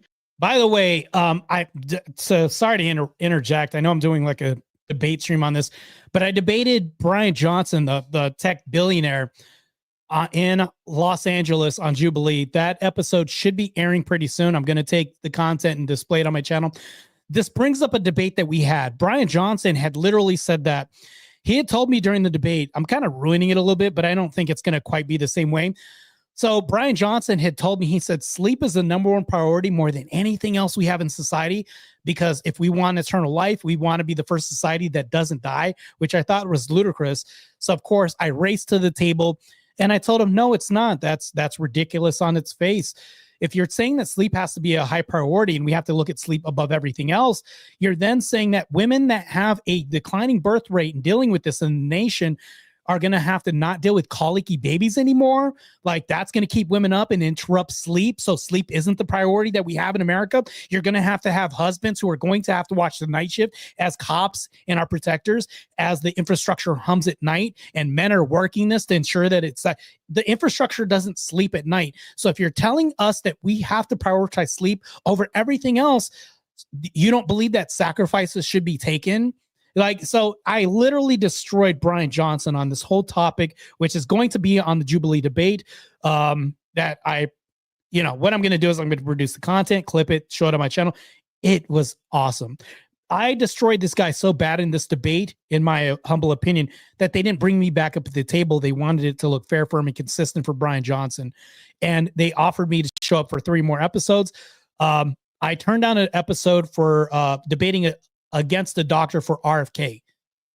There's another one I'm going to show up on. They want me for 3 more episodes of Jubilee. But anyways, moving forward, let's get back to the debate. To low-wage daycare workers, rather than the woman who is the mother raising the kids, because people have to work. You're going to give it to a random other woman. Now, this woman is burdened. And just so you're aware, right? Like prior to the 1970s, women still had to work. Hold on one second. Let's just give Rachel a chance to finish the sentence, and then we'll go back to you on the point you had first. Up until women's liberation and pushing moms into the workforce, we didn't have massive daycares everywhere, and the children were raised by their mother. some idiot decide, well, I know who. It was idiots at Ms. Magazine and the Ford Foundation and the Rockefeller Foundation who wanted to double the workforce, stagnate the wages, tax the other half of the public. And I'm not monetized yet, but my channel is under review because I had I reached a $3,000 3,000. I want to be monetized when I'm saying 3,000 hours should be $3,000. When I reach the threshold, and my channel will be under review for monetization. Hopefully it gets there. But if you can watch, there's a dono right there for a Cash App. Until then, that's fine. I'll accept money, and I'll also read I'm reading your chats for free on the stream right now, but I want to say $5 comes in from cleaner, or something. I want to get to that point where I can at least do that. I'm a student right now, so fund your local student that's also going to be a trade person and contribute to society, right? And a nuclear family, hopefully one day. But let's get back to the debate. And put all the children into state-run schools. They decided, we'll just convince the women that it actually makes sense to pay some woman $11 an hour to raise your child. Okay, well, what about that woman? Why doesn't she get to run a business? Why doesn't she get to have the fancy corner office and close the deal over brunch? Rachel, I've got so news this for is you. the most Women inefficient, ridiculous system, and it's not going to last. Rachel, I got news for you, Rachel. Women had always worked throughout history, and I'll tell you how that's even possible. I haven't the heard people this that you're one before. talking about with the man goes to work and the woman stays at home. That was typically people who are upper middle class and up. Nope. Regular Regular people, they worked. Women worked. Do you think women weren't there working in factories in the 1910s? They were. Right? Throughout the 1910s, the 20s, the 30s, the 40s, the 50s, the 60s, How many? women worked. How many? A majority of women worked. Nope. Over That is 50%. incorrect. Nope, you are wrong, sir. The All right. statistics you are wrong. Yeah, but Okay, I can't trust you and your statistics because anytime I look throw it a up. statistic Okay. at you, you just say, well, this exact opposite thing that actually has nothing to do with what we were originally Nope, talking about is actually sir, the case. Why don't you? I can't- There's nothing wrong. I can't trust your statistics, but I also haven't refuted anything you've said either. Oh, that's crazy. admitting that Your you don't argument, know. right, didn't even have in your paper, right, regarding happiness, didn't even address that violence is lower among women now, even though there's more feminism now, right? So do you believe that more violence is more violence good for women, or is less violence good for women? I would say less, right? It's fair to say that. That was not did you just give me a statistic for overall violence, or was it just murders? For homicide, that's exactly what I talked about. So he's complaining about the same thing that he assumes while doing the same thing himself and get called out for this. This is the thing that I pointed out. That paper that he brought up was about homicides.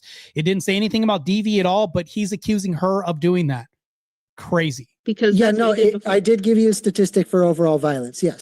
No, this was for homicide. It said it at the top of the paper. This is why, if you notice, he didn't scroll up back to where it said homicide. He left it at the bottom.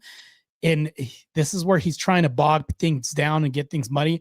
But no, Rachel probably sees through all this. I mean, good on her. Do you need me to show you the chart again? Uh-huh. Yeah. Yeah, the one that says homicide at the top and doesn't say DV. Yeah, let's see it.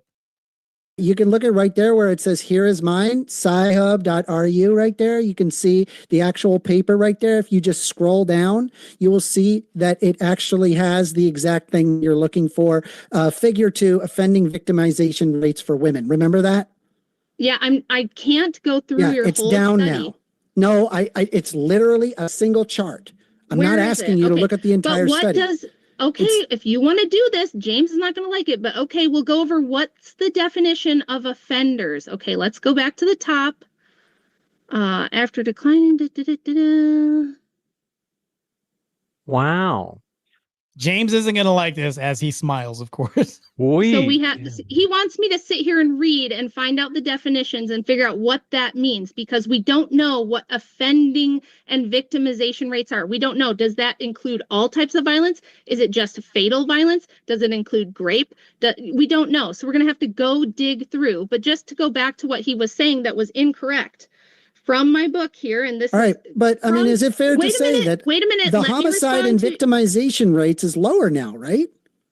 No, it's Yeah, notice he keeps reverting to homicide. He doesn't say anything about DV. That's what Rachel's saying. Overall DV. He's reverting to like finality, like situations like this person got unalived. That's not what she's talking about. If your paper only references unaliving, yeah, good for you with that stat. But she's talking about DV rates. This is crazy cope or him scrambling and having nothing. Not that is I can't look at that. Numby go down. What do I'm literally saying the offending and victimization rates is down now than it was in 1976. What does offending and victimization rate mean? What does that term mean? We can talk about that, but it is fair to say, under the definition that is in here in the paper, offending and victimization rates for women is down, right? No, we're not in make-believe land. We're in reality land, right? First Amender, let's hear from Rachel. Everybody saw the chart. No, First Amender, you're not Rachel. Shut up for a second. What he needs to do, if he wants me to contend with that data, he has to go up to the part of the study where they give you the definitions for the terms, and he has to tell me what they mean by offender and victimization. What does it include? How did they collect it? Where is it from? Ironically, he's behind bars in this video is crazy. Because the NIS study, which is bigger than this one tiny study he's got, it's a meta study of everything, says that the overall rate of violence against women has stagnated and has been the same for 45 years. And that's from the US government. It's the most comprehensive data set there is. So if he wants me to contend with that, tell me what offenders and victimization means, because we don't know what that includes or how they put that together. However, you are wrong about women having always worked. Now, when people say women always worked, they're usually saying on their own homesteads, with their husband, prior to the Industrial Revolution, when your husband was like a blacksmith making horseshoes. See, this is where the subject matter expert comes in, and he just gets obliterated even more. This is just crazy to watch. And you were milking the goats and everyone was on the homestead. Yes, but after the Industrial Revolution, absolutely not. In the United States, in 1940, the number of children under age 6 with mothers working full-time outside the home was 6%, sir. So no, it has not always been this way. Everyone's mom didn't work. I'm 44 and I was born in 1980. And when I was growing up, most kids' moms were still at home. It wasn't until the 90s that it became more than half of my friends whose moms were always working outside the home. You're wrong. Just admit you're wrong. James, of course, is muted. Somebody tell him. What year was that you said that it was like 5% or whatever? In 1940, the number of children under age 6 with mothers working full-time outside the home was 6%. By 2013, that number jumped tenfold to 58%. This is brand new shit. Everybody wasn't raised by the daycare, sir. That's brand new shit, and it's catastrophically bad. Broken homes, daycares. Do you want me to go over the statistics for kids who are raised without their dad in the home? Would you like to talk about that? Because I think the happiness of children matters, and I think it matters too the happiness of their mothers. He doesn't want to go down that road because he's going to get obliterated. When it comes to that, there's been a downpour of traditional values when it comes to, and I'm talking about the disintegration of this, meaning like the homes, and we talk about nuclear intact families, that's been destroyed. As far as kids' happiness, to me, therein lies the crux of the whole issue. And I don't think First Amender can really reconcile this when it comes to kids' happiness, because we talk about women's happiness, but alas, what's going to be forthcoming is the next generation of the progeny that we have. If we have kids and the rate of recidivism goes up, violence goes up, sex work and all this other stuff because of single mom households, well, guess what? This further proves Rachel's point, as she may get into, which is pretty good. Good point. So 90% of kids. From what I'm looking at, in 1940, 27% of women age 16 and over were in the labor force. Yeah, and I'm talking through 1945, during World War II. We're talking about mothers. See, he doesn't know how to read data. So it has to be specifically mothers? Why are you cherry picking data as opposed to just looking all women? I was talking about women in the labor force. Because you said the reason women were unhappy is because they have to work and raise kids, and that it shouldn't be both. And that I think I would be fair to say that generally speaking, if a woman has a child, and they can actually afford to be helping the child at home, then yeah, it would result. I mean, again, this really comes down to like throughout the 1950s. Wouldn't throughout the 1950s, stop talking. Wouldn't throughout this is crazy. the 1950s that there would have happened unionization where your rights of how much that you were getting paid, as well as like workplace conditions, that was actually negotiated, that would allow or enable women to be able to be stay-at-home moms? Do you think that that's possible?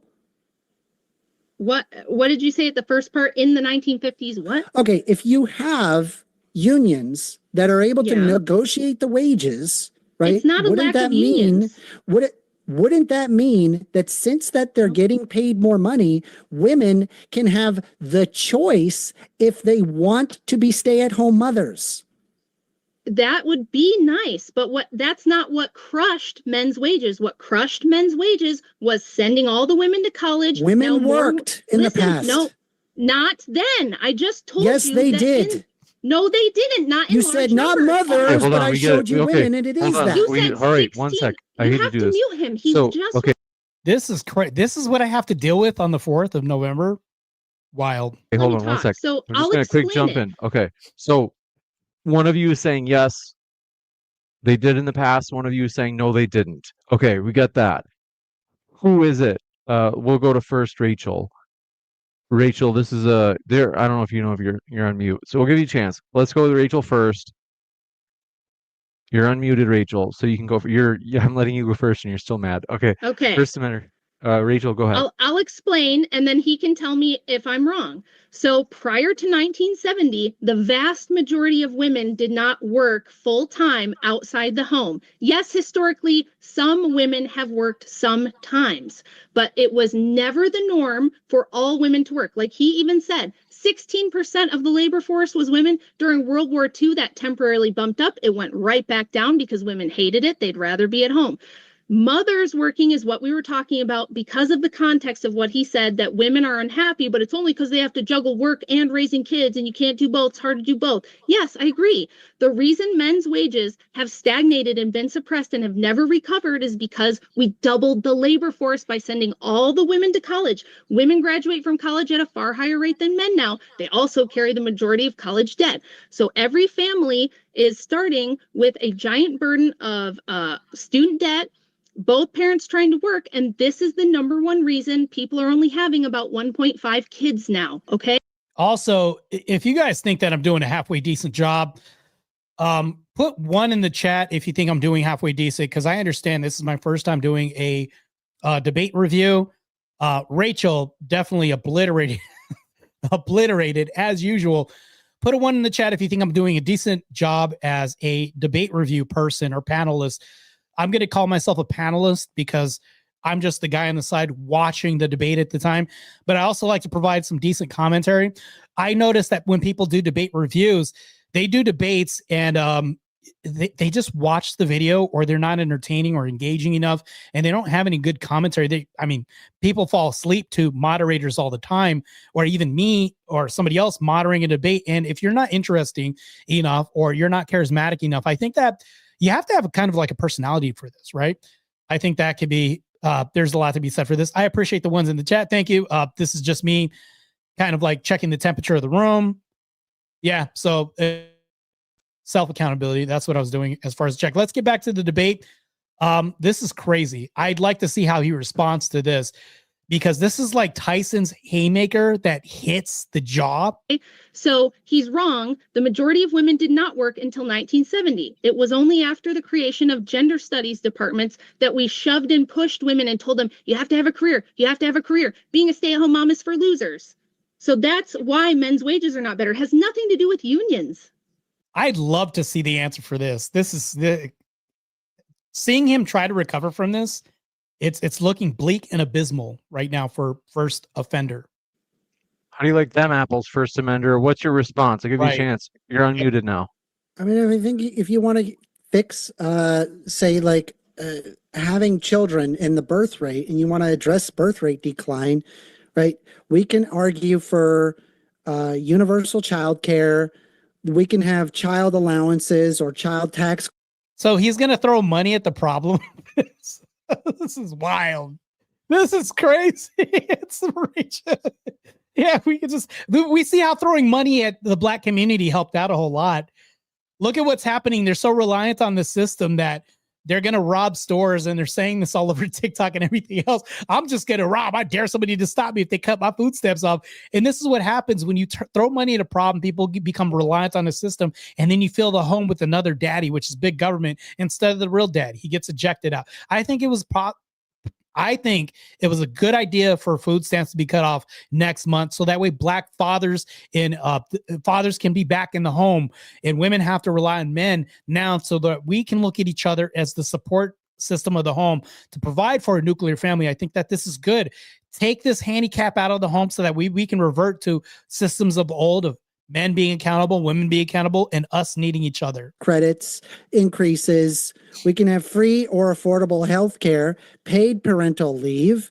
We could increase housing affordability. We reduce education and debt burdens. We create a family-friendly culture. We can open up on immigration. We can promote relationship stability. These are all concepts. These are all egalitarian concepts that Rachel's probably reeling right now. At this moment, this is crazy. That exist on the left. Whereas like your argument is like, we should just like control women and like force them to be like baby. She never said forcing. He's going to say baby farming, all this.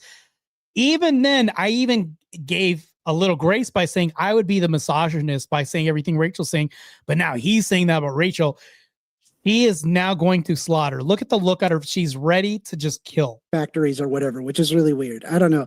I mean, you're the one that sits here and says and says that this is like a secret occult plot. Like I'm supposed to like talk statistics again. and He's reason trying to it. make me sound like a conspiracy theorist. Yeah, because you are. That's what you are. No, if you actually read the book, which a lot of people in the chat probably already have, but if you haven't, get the book I'm sure and they find have. out for yourself. They're really known for their reading. That's not what I say. I don't say there's some occultic plot. I'm saying that the origin of these ideas that women must be liberated from the men who love them most, that childbearing is oppressive. Like he just said, baby factories. Do you know how many times I've been called a baby factory? It's a pejorative. It's a slur to call women. It is. It's like pregnant persons. It's like one of those stupid slurs that people have all the time. It's just dumb. You're just like, it's like me calling somebody a cow. Like you're just cattle. Like to me, this doesn't really make any sense. It's just a slur. But you see what First Amender is doing right now? He just has an emotional argument, no basis at all. He can't contend with their points. And it's like, that's why I was asking, how's he going to recover? Not at all, for what I can say. Saying that in the, to call women who care about being mothers and care about motherhood and take that seriously, to call them baby factories, that came out of second wave feminism. I'm saying you're treating them like they're baby factories. I think they're more than just being able to make babies. No, I'm not. Simone de Beauvoir is the one who started calling women breeding mares and baby factories. Margaret Sanger, first wave, called them that. Well, the way that you're talking about them, that's effectively what it's treating it out to be. He's framing her as this, but she hasn't stated anything that's oppressive. This is fallacious already. That's how you know he's taking a big, massive L right now. How? How is it? Because I think if a woman makes the decision, I don't want to have kids, I want to work, that's fine. That doesn't bother me at all. And that shouldn't bother you. Does it bother you? This guy's like a really horrible reframer. I'll answer. You want to know if it bothers me? Yes. It bothers me because I know why they say that. He's going to laugh. This is not funny. Yeah, because it's insane. It's insane. It's not insane. Anybody who's like, who's like, he can make assertions as far as like her intentions by saying, you just want to oppress women. But when she says, I know why this happens and I know why there's intention behind this, it's bad when she does it, when she can actually demonstrate this, and he can't demonstrate how she's oppressive by saying what she's saying as far as traditional values. Who's like not in like I don't know, hyper right wing circle world. It's not. I hear that and go, that's wild. First Amender. First Amender is like walking hyperbole right now at this point. He has no argument right now. I'm literally saying, hey, people have a right to make a decision for themselves. Very simple. That's a nice talking point. That's a nice talking point, but that's not what happened. Okay. Women didn't sit around in their homes surrounded by, because this is what it was like before feminism. all the women were home. So you didn't have to just, your mother was there, your aunt was there, your cousins were there, your sisters were there. You had community. Everyone was home. All the children were raised together. Families had a lot of close-knitness because the cousins were all raised together. All the children and all the women were together all day, doing what they do in the homestead and doing what they do around the house. What happened is they did not look around one day and you go, you know what? This sucks. This is oppressive. And I feel like I just don't have the personal choice to work, because they always did. They always had the choice to work. It's just that most of them wanted to have children and be with their sisters and their cousins and their mothers and raise families. What happened is over $1 billion of propaganda in just a couple of centuries by progressive industrialists telling women that you being a mother is oppression. And what you really want is to go work in a factory. You know what would make you happy? Being in a cubicle all day and submitting to your boss. That's where the good stuff is, lady. You don't want to stay home with your own children and be their mom and be surrounded by family. No. You want to go work for Bob in the cubicle all day, and you want to do the reports. And yeah, and what she's pointing to is like just anti-natalism talk. This is just crazy. They're just against babies. They're against the future. They're against progeny from being created. And all of this systemically just reduces birth rate more and more. You want to put the packs in the screws at the factory and stand on your feet for 10 hours a day. Doesn't that sound good, ladies? Because I'll tell you what, he's talking about personal choice, and it would be nice if we had personal choice, but women are hammered with propaganda from the time they're born, telling them that being a mom is oppression and that it's for losers, and that if you want to be a strong, independent woman, you have to be like Beyonce and Taylor Swift, and you don't need a man, and men are just going to abuse you, and children are going to ruin your life and take away your autonomy. It's about propaganda. All of history is a propaganda war, and feminism is pure propaganda, and we've told women this. We've told them that you want to be in the cubicle. It's bullshit. It's lies. So like you being forced to work 10-hour days and having poor working conditions is an argument in favor. I didn't say poor working conditions. It could be great working conditions. It still sucks. Yeah, I mean, I let you finish. So, you're being forced to work 10-hour days. That's a really good argument for unions. I agree with you. Now, let's assume, right, that 99% of women decided to be stay-at-home mothers. Great. I don't have an issue with that at all. I just think it should be up to the choice. And you, Rachel, sitting there telling people. Notice how he says, I think it should be up to you. Meanwhile, she just mentioned the pervasive propaganda that women are brainwashed with from the time they're born till the time they pass away. Lord have mercy. If they choose to have a career, you see that as somehow degenerate, as something that is a terrible. I never said that. You literally suggested earlier, did you or did you not say that I don't think that they should be out in the workforce? Yes or no? I did not say they shouldn't be out in the workforce. You did say stupid. That. Okay, no, so you're lying. Here's what I now said. I know that you are a liar. Now I'm just going to ask a simple question. Are you going to let me respond? Are women who do not follow Christianity and choose careers damned or spiritual? He's just going to filibuster the whole time and then not let her rebuttal or respond. This is why she said, hey, you're going to have to push the mute button. And where's James' hand at? Not on the mute button. It's on his mouth. This is just insane. So when people talk about Rachel Wilson's patients or my patients or Andrew Wilson's patients or anybody else's, just understand that this is a lot of grace that people show in times of like debate and hard-headed, stubborn people that never want to give you a chance to overtalk. This is why these people get bodied in debates, because all of a sudden I would say the court of public opinion is the chat of anything. I guarantee the chat was lighting up pitchforks and lighting up probably tiki torches and everything and coming for First Amender the chat because of what he's doing right here. Spiritually corrupted. No, I would never say that, you fucking psychopath. This is an optics nightmare for First Amender. So now Rachel Wilson is on the warpath. This is as we can hear now. Okay, so no. Okay, that's good. That's at least a no. So I'll give you at least you have something in your head. He is straw manning me. That's he good. is lying. No, I just asked a simple question. Oh, hopefully they blurred out the F slur. Rachel calls him an F slur right here. I don't know. I may have to skip this part. This is just crazy. I'm gonna risk it for the biscuit. We'll see. You said no. Nope, I'm Fair gonna enough. respond We to can it. move Shut on. your little twink we'll go mouth. back. Shut your little faggoty twink mouth, okay? Because All I right, said hold on a what I second. said is. I All think right, I'll even calm down. YouTube may not allow that yet. I was hoping that they edited it, but I guess not. This is crazy. I'll re-upload this video, but I'm gonna edit that part out. I think they're moving in the open free Yeah, go ahead, First Amender. Just got ripped a new one. Just utterly destroyed. Just stupid. speech direction. I know that they let us get away with honky and cracker.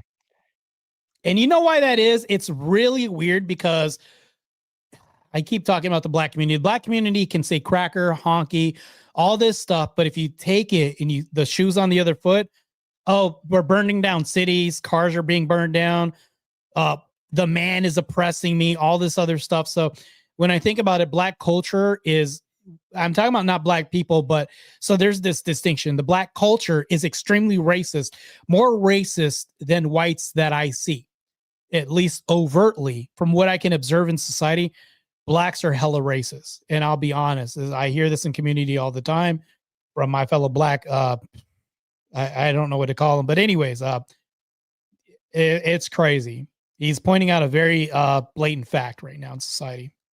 They did. I said it the other night a bunch of times. But we do want to just redirect back to the original question before First Amender asked his first question. I think, Rachel, you had said, but it's okay if First Amender, one thing to just remind you is that if First Amender says something where he asks like a new question, it's okay to be like, bro, I'm not answering this new question until I get to respond to your last one. But go ahead, Rachel, I'll give you a chance to respond, and the floor is all yours. Let's see. Unmute. Okay. Yeah, so of course that's going to tick me off when he thinks I think people are damned. As an Orthodox Christian, we do not make salvific claims about who's going to hell and who's going to heaven. We don't do it. Okay, so let's get that straight. He's trying to paint me as a crazy person, as a conspiracy theorist. It's slander, it's lies. I never said women working is degenerate. What I said is that women have been conned, they have been lied to, and they've been told that this absolutely insane system, which you haven't answered to my question yet. How does it make sense for me to take my 5 children that I love and I'm their mother and they belong to me and drop them off at some random daycare center where people they don't even know, who do not have a vested interest in their well-being, are going to be paid a low wage to raise them all day while I go work? And on the subject of working, do you know, you're talking about working conditions?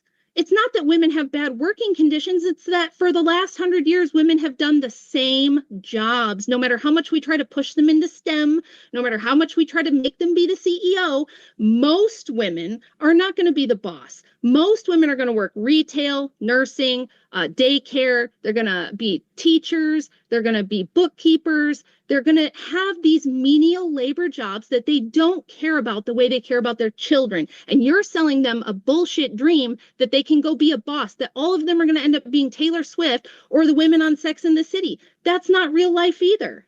All right. First Amender, give you a chance to respond. I'm going to there you go. I mean, you said, does it make sense to take kids at daycare where like a stranger is like taking care? Am I steel manning your point? Yeah. Correctly? How does it make sense for me to let someone else the answer do that is when I should raise them? it does make sense under the current paradigm. And Wait, how? Okay, let me hear the rest of BS right now. the reason why is because people need to work in order to make money. And so more people need to work because we've been eroding away at the rights of the working class for decades. Which proves that Rachel Wilson's argument. Keep proving her right now. Let's go. And so what we need to do is go back to what we had in the 1950s, where we had a high marginal tax rate, as well as combined with strong unionization rates, which resulted in very high quality of living standard. Yeah. What? He had it, but then he lost it. BS. The thing that changed, we've been over this already, the current paradigm, the reason we have a 2-income economy is not because of unions, not because of tax rates. This changed specifically. You can see this. I'm working on a piece about it right now with an economist, actually. From 1970 to 1985, the workforce doubled, because of one thing, pushing women into the workforce. They were only a very small portion of working outside the home in the workforce prior to that. And when this huge propaganda wave started telling all the women to go to work, y'all want to go to, don't you want to work, ladies? That is the reason we have a 2-income. Also, like, subscribe, and share if you can. The views help as well too. I'd like to get monetized. I know everybody else is, so kind of jelly when I can see somebody say James 347 for $5 says, I'm just shouting. This is the EBT channel right now because anybody can make a comment and I'll put it up. So we're on EBT mode right now. Economy. So when women say, well, I want to work, Women can also make take jobs. away my right to work. And then I go, why do you want to work? And they go, well, I have to work because we don't make enough money Because off of my capitalism. husband's income. It's not capitalism. Then Yeah, it is. It's because you need to survive. If it's And so, capitalism, why was like- this not the case until 1980? Did we start capitalism in 1980? Oh, well, because we started with the Margaret Thatcherites of the world and the Milton Friedmans of the world and eroded away Prove the it. rights of the working class for a long period of Prove it. time. Yes. Prove it. What do you First pretender. I like you. Plather. All right, here we go. mean? Where's That's your data? exactly what happened. Where's your data?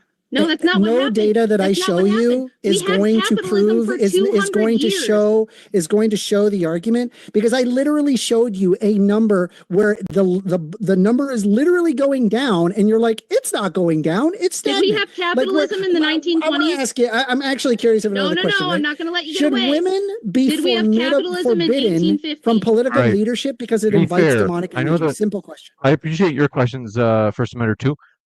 Rachel said This is what I have to deal with on the 4th. Lord have mercy. earlier in the debate that she wants to be able to ask questions as well. So let's go with Rachel's question, and then we'll come right back to yours, First Amendment. Okay, that was a nice attempt at dodging, but did we have capitalism in 1850?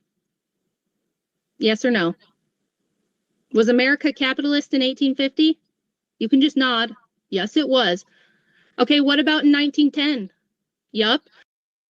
I don't want to say what that movement looks like, but I guarantee you First Offender has experience doing this. What about in 1930, 1940? Yeah, I could clip this so out of context on the left screen. This is, I'm going to continue. This is great. 1960. So how come during all those times All right, the hole in the wall movement needs to stop, bro. This is crazy, bro. when we were definitely a capitalist nation, did we not have a 2-income economy? And none of the women had to work. For the most part, there was always like really, really poor people that maybe they did, but the general public, the man worked, the woman stayed home. We did that for all of human history until 40 years ago. What changed? Not capitalism. Capitalism wasn't invented 40 years ago. One thing changed. It was pushing all the women into the workforce. Explain how I'm wrong.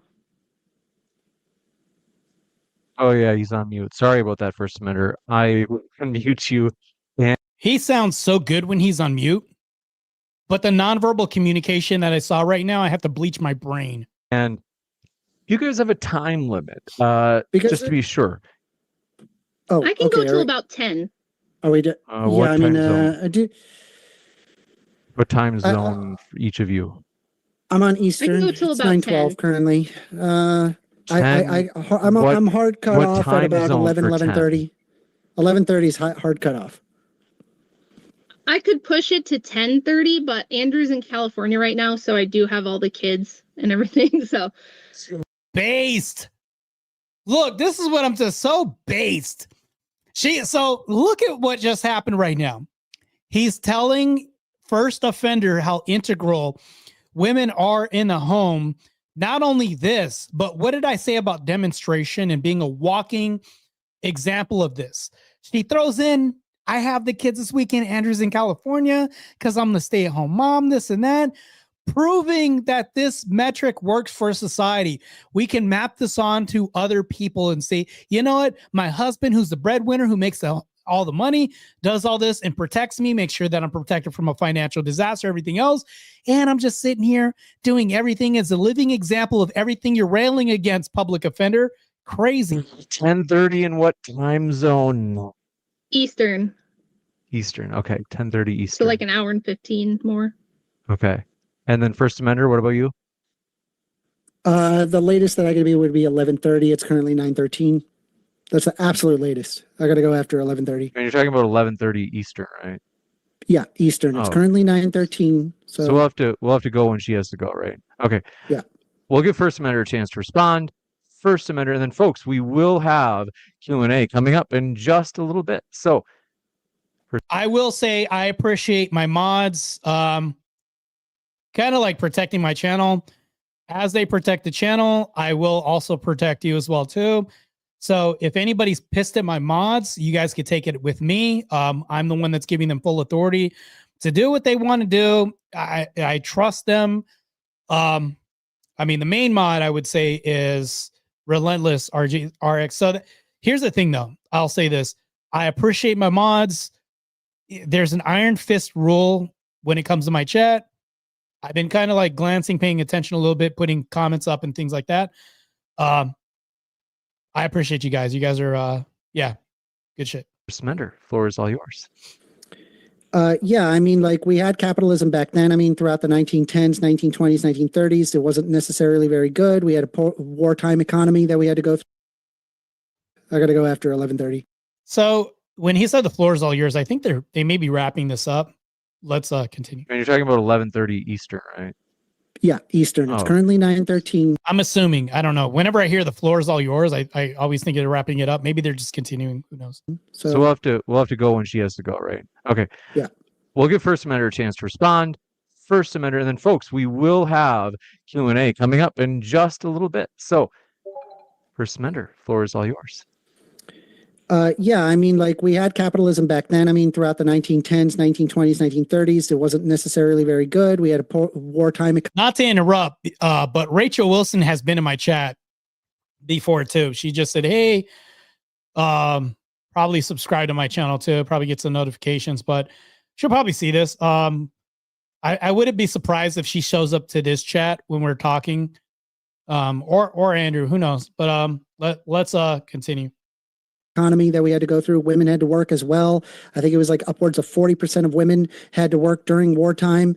And then by the 1950s, we created the GI Bill, as well as lots and lots of different unionization efforts that improved the quality of living standard. Both women and men had the ability to work if they decided to do so. You are correct that women who had children, they typically would not have to work because, of course, if you have it where it's affordable to be on a single income, then that would logically make sense. So yes, unionization efforts would in fact result in women being able to stay home. And then, of course, later on, when we have the monetarist theories of the world, and then finally the Margaret Thatcherites and the Reagans of the world that eroded away the rights of the working class, which is why that you can see that the exact productivity index appears to be increasing. I do. This guy he's lost so bad right now that right now it's just filler. That's all I see is just filler. I do want to make kind of like a side comment. Hopefully this doesn't get clipped too crazy. But my mods, I want to get to the point because I've heard this. I heard that other people say, because I've talked to other people who have their own channels. They'll say, well, I don't pay my mods. I don't do any of this for my mods. I want to get to the point to where like either it's Jake's following or something. Of course, this may be grandiose of me to say this. I want to get to the point where I can pay my mods. That would be nice. Where I could say, well, hey, because here's the thing though. If you guys are protecting the channel, protecting what goes on, why shouldn't you guys be incentivized to kind of like just protect something? Because this is also your time as well too. So I look at it like this. Maybe I'm weird for thinking about it like this, but I want to get to the point to where I could say, you know what, this is a little stipend. This is something for at least helping out this and that. I hear other people with big channels, I'm not going to mention their names, talk to me and say, well, I don't pay my mods. They're just help out because they're, doing this and that. But that's also their time, because you're not, when people say I have a right, you don't have right to people's time. You don't have time to people's resources, which is their computer they're using. Let me know if I'm making a bad argument for this, but this is also time that they'll never get back. They're using this to moderate channels and things like this. This is why I say this.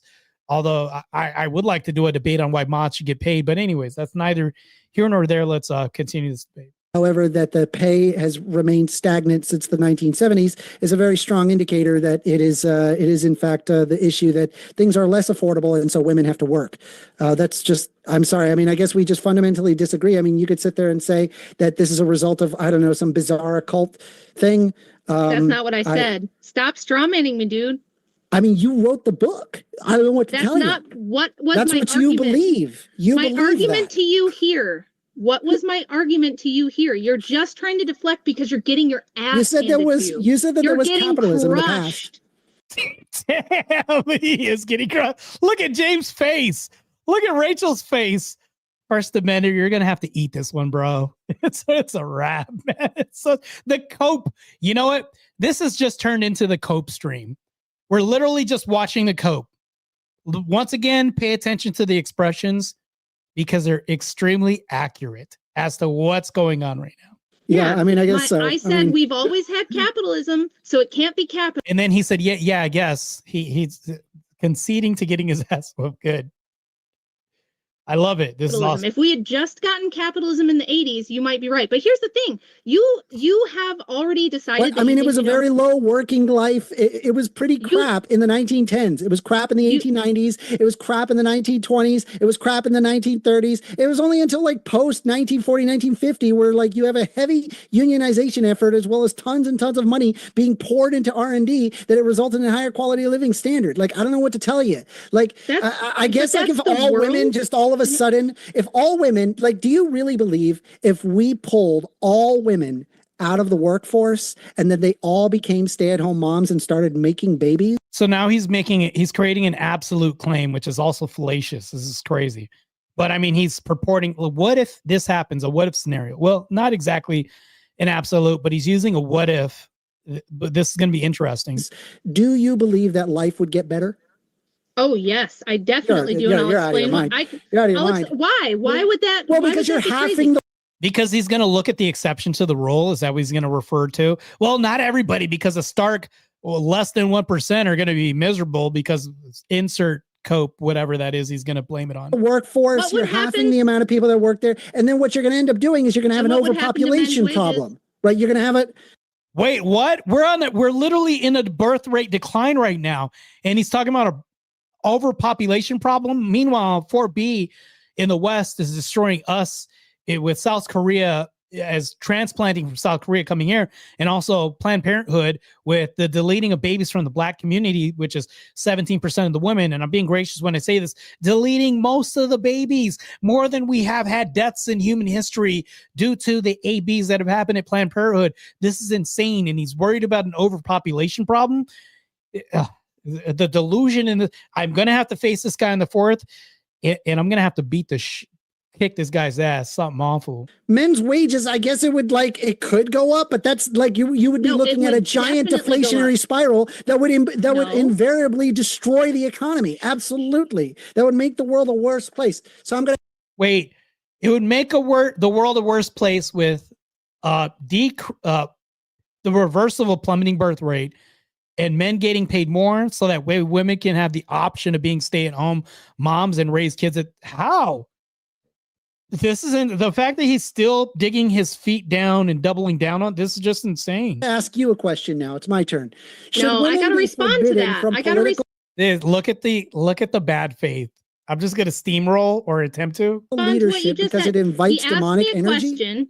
I'm not gonna do it until you let me respond to the first question. Rachel's like, hey, all I said was a statement. I didn't even make it. Yeah, but she has to defend the statement that you just made, idiot. No, you said, do you think that if all the women went back home and had babies instead, would things be better? Right. He made that statement, which was in the form of a question. Still a statement.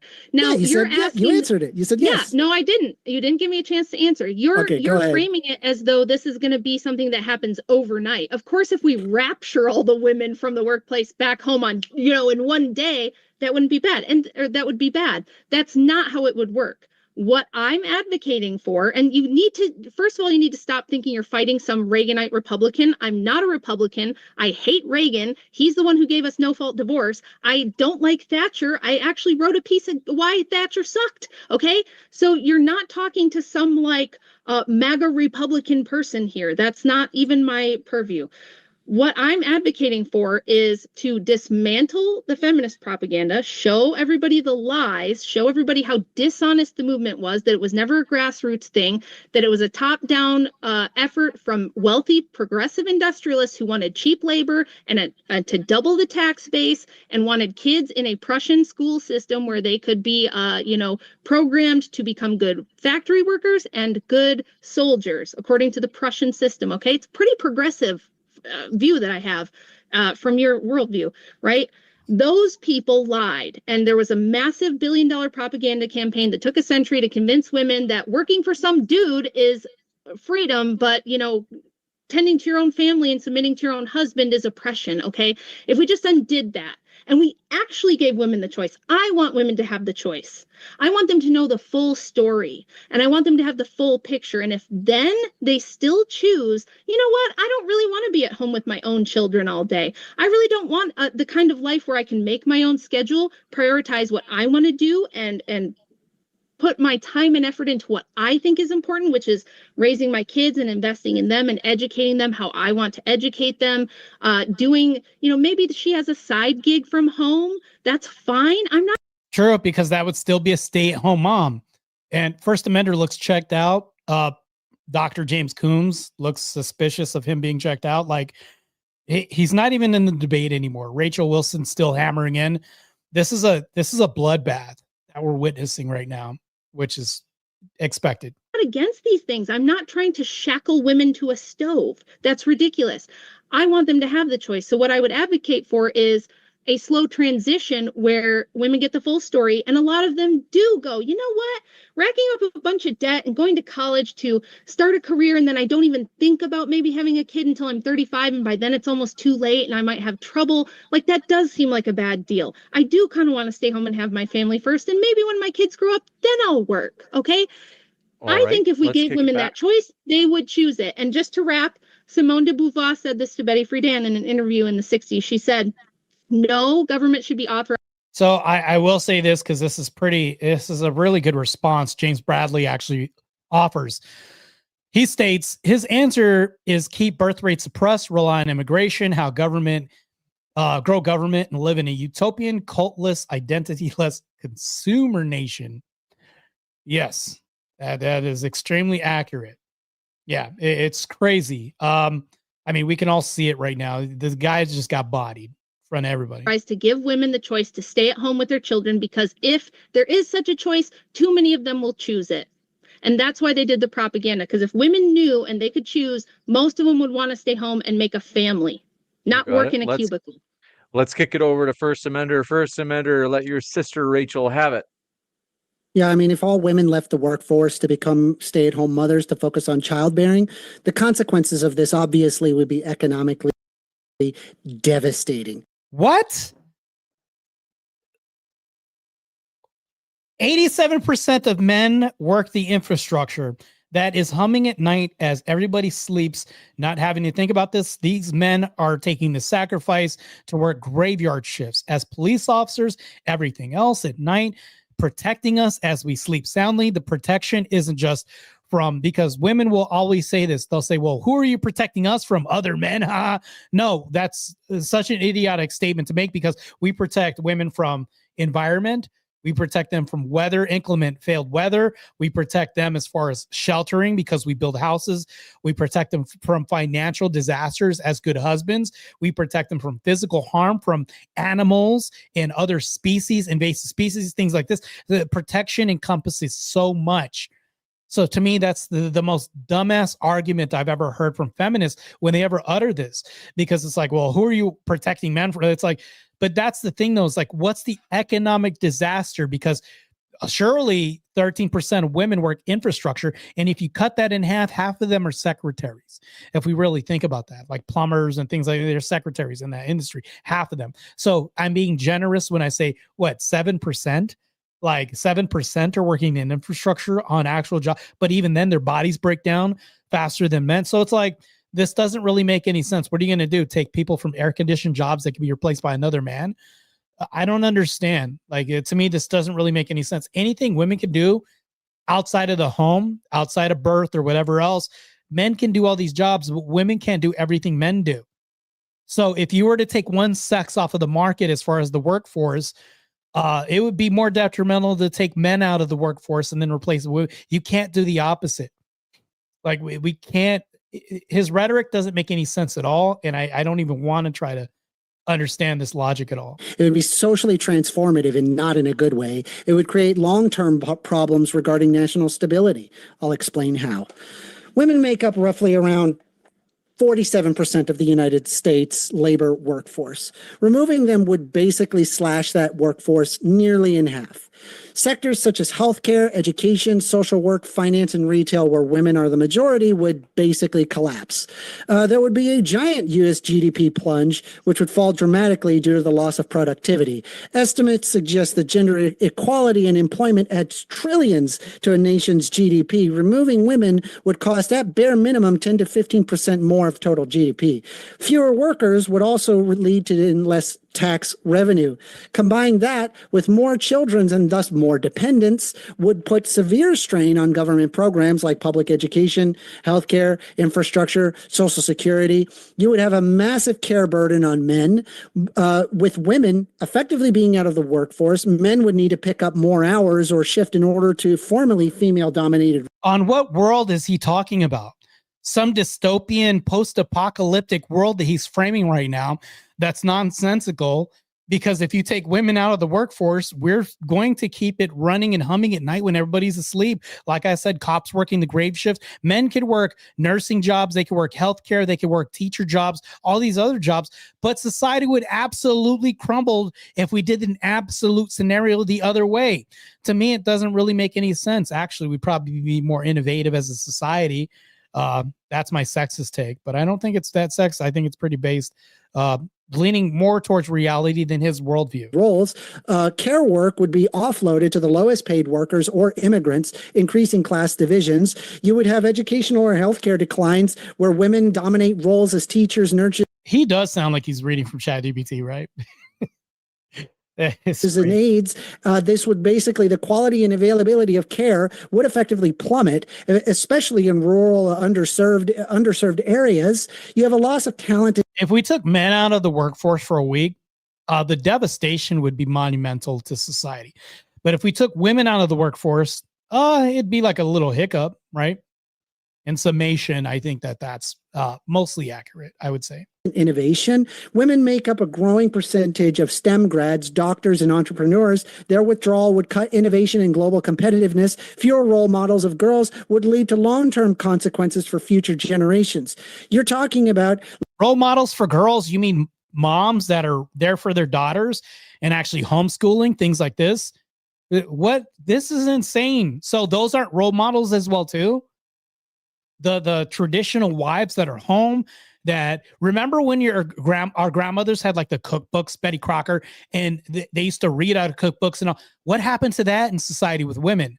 What happened to learning how to cook and women getting together, knitting their shirts and whatever it is, the knitting clubs they used to, and get together and say, hey, we have a secret recipe. Remember when families got together and said, our recipe is just kept in the family for decades? What happened to any of this bullshit? That's been weeded out because of his faux pas, pseudo dystopian apocalyptic scenario that he's describing that doesn't exist in society and would never exist if we took Rachel's scenario and made this the mainstay of societal norms.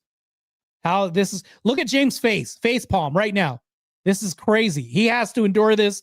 I guess I'm the guy from Saw making you guys endure his rhetoric right now too. This is insane. Like a short-term birth spike and then a long-term instability, Rachel. I'm sorry. I just don't see this to be like a sudden fabulous life that's going to make things better. Modern economies rely on dual income households. Advanced nations with higher female workforce participation tend to be wealthier, healthier, and more stable. And the data shows that, Rachel.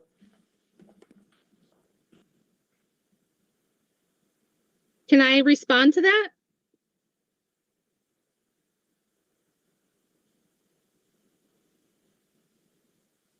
Yeah, I don't know what's going. Maybe James. That's insane. James, come on, man. Self-awareness is key, bro. They can probably hear him, but we can't. Okay, so again, what First Amender does, he has no life experience. It doesn't sound like he's raised kids or have a family or anything like that. He just listens to liberal progressive talking points. He looks at data and he thinks he knows how the world works. I was not, again, advocating for some sudden shift. I was saying over time we can trend back towards mothers staying home. I'm not saying no women should ever work. As we both agreed, some women have always worked sometimes. Pre-childbearing years, you can work. Post-childbearing years, you can work. I think that's fine. I think James is done. James is checked out at this point. Mothers need to raise the children, not daycare workers. We already have low-quality immigrants doing most of the daycare work and the raising of children. First Amender is holding on by like threads. Rachel's like, yeah, I already cooked him in my opening statement. The rest has just been a wash for him. I'm sorry to tell you, but it's generally uneducated people who are doing Low daycare. quality immigrants. It is. It's low. You said low quality. You said the care would What makes them low quality? would plummet. I'm uneducated people, whether they're immigrants or not. It's women. You think an immigrant can't be educated? Can I talk? It's my turn, so be quiet. The people who are doing daycare right now, for the most part, are low-wage workers who do not have an education. That's why they're willing to First Amender, why are you so gay?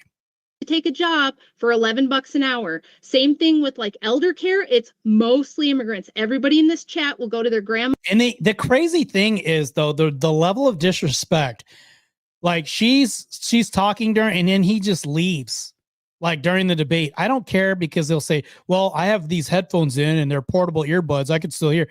But the fact that he leaves, like the optics were a nightmare for him. He got destroyed. He got his ass handed to him. He got, F-slurred appropriately. And then not to mention this, but he just gets up and leaves while she's just talking. Like this guy, the optics nightmare that this guy creates. I hope he does this during my debate, to be honest with you. It's just going to make me look better when he does this childish antics, these antics that he does. Nursing home and see that almost everybody there is like a freshly off the boat immigrant. Okay. That's who's doing the care now. So what I'm advocating for is not this sudden change, but you're wrong. You're completely wrong. This would not be a short-term birth spike. If we changed the culture back to what has worked through all of history, we have thousands of years of history to look at. Things have changed, they can change back. And this idea that they can't is ridiculous. The only continuum is that things always change. This is not going to be sustainable. The birth rate now is not sustainable. So we're going to move back. Yeah, we're going to move back to women staying home and having more babies. We're going to incentivize it. The Trump administration and several other governments around the world are already doing this because what we need is more births for the workforce. Based. It will create a Just to be huge sure that workforce. we So have he's just equal amount wrong. of He's time wrong. for the dialogue. This is that time that I wanted to bring up that question. Folks, we will go to the Q&A very shortly. Thanks, Bite Me XD, for your super chat, and Fat Ass Dogs, thanks for your super chats. As mentioned, folks, we'll have the Q&A in just a little bit. There's one last topic I want to get your guys' opinion on, is women's suffrage. In other words, if I understand right, first... I do want to be straight up with my audience here and clear. I am going to wrap it up. We're not going to go to Q&A, and I'm going to wrap it up because I'm just doing the debate. I don't care about the other comments that weren't in my chat. I care about my comments that were in my chat because you guys showed up for me. Those guys showed up for them, and I appreciate their support that they showed up for Rachel and everything else. That makes a lot of sense.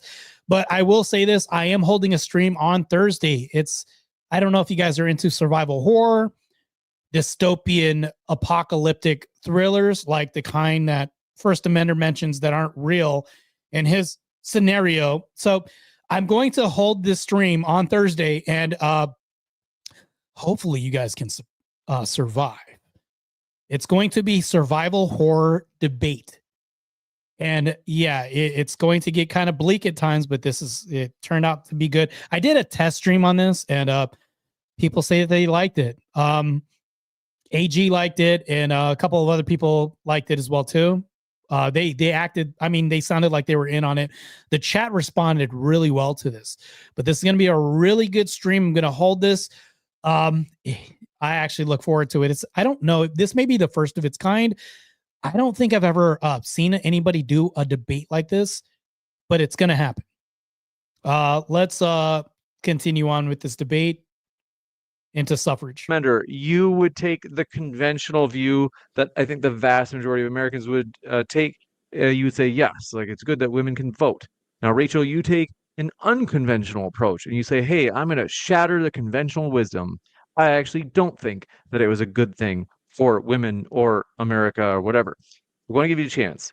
Rachel, let's hear out your position because you kind of already know First Amenders. Like I said, it's kind of like everybody already agrees with them. Look at them over there, all self-satisfied.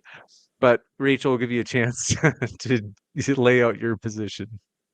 Well, my position is actually the conventional wisdom. His is the brand new thing that's only been around for 100 years. And this idea that everyone should vote, I think universal suffrage is probably one of the most destructive things to democracy and freedom, actually, for multiple reasons. One is women and the female vote. I have a book right here all about it by a woman who loves suffrage, and she will tell you she's Just like curious, an advocate. did you vote?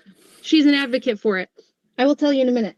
The women's vote. This book is like a comprehensive study of how women have voted since they've gotten the vote. And the truth is that we would not have unbridled immigration, open borders, the welfare state, the nanny state, the NSA, the TSA. We would not have any of this were it not for the women's vote. The progressive agenda would have never gotten through, and it wouldn't exist if it weren't for the women's vote, because their female instincts to care for everyone and like make everything secure and limit risk and produce a nanny state and be the government is everyone's mommy and daddy now is why the progressive industrialists funded and pushed suffrage. It was wildly unpopular among women. Only about 4% of women wanted the vote, according to the like referendums that they did prior to passing. I mean, I read 6%, but she's saying 4%. That's even worse. In a way that represents the fact that we don't need feminism. Get it the hell out of here. 19th. That's why women didn't get to vote on it. The suffragists themselves shut women down from being able to vote in referendums on whether they wanted the vote. And they said, women don't know what they want. They don't know what's good for them. We're just going to push this through anyway, which is insane. So no, I don't think everyone should vote. One person, one vote is a terrible idea. It leads to oligarchy. It leads to the kind of things we've been having since the year 2000, where nobody trusts certain processes in the democratic system. I don't want to say on YouTube, but we have a lot of doubt about our systems and what people are actually voting for and who they're actually voting for. Because if everyone votes and half the people or more don't have skin in the game, then what you end up with is a very corrupt system that basically leads to shadow government. It's just a front. So this idea, oh, everybody's vote counts. We just want everyone to have a say. No, they don't. If they ever thought that everyone would get a say, they'd never let you vote. Okay. So it's like they did universal suffrage as a front to have a shadow government. So I think it's a bad idea. I think women voting is a particularly bad idea. And the anti-suffragists who were women, okay, so First Amender might be here simping, but the women who were against suffrage, which was a much larger number of women than who were for suffrage, said it's a bad idea because, well, I'm telling you what women themselves said. Okay, so he can sit here and make fun of me, but the women themselves prior to the 19th Amendment said it's going to split houses. It's going to make husbands and wives oppose each other. It's going to make women have to be equal with men in a way we don't like. They're going to have to do jury duty. What if they get drafted, which a lot of people have proposed that women should be drafted. And there are some countries where egalitarianism is huge that they do. I've heard of this as well, too. Do have females being drafted now, which is totally crazy. So, and that the reason why is because I'll like take Israel, take other countries. I wrote about this in my book, The Female Warrior Fallacy. The reason why we have warriors, quote unquote, soldiers in other countries is because they ran out of people. There was such a shortage. That's the reason why. So when people go to justification for, yeah, they could be warriors. Look at them. That's because they were obliterated so much and they started running out of manpower that they're like, now we have to have women because we're running low on resources that can be when we could dress them out and just send them to battle. I think that this is just crazy. It's not even a justification for any of this, but yeah, let's go on. No, it's a bad idea. And it's not tinfoil hat at all. It's pure history. I'm just telling you what the women who were there said at the time. You got it. First, Amender, what are your thoughts? Do you agree or you want over? Oh, what are you doing to the microphone? Okay, so no. So weird. Okay. So I asked you to unmute. Okay, you're ready.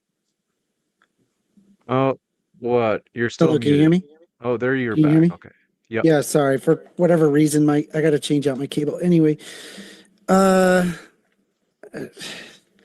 I mean, I don't know what to tell you, man. I think you have a very warped worldview. I don't think that there's honestly anything like Rachel, you and I are going to be able to What?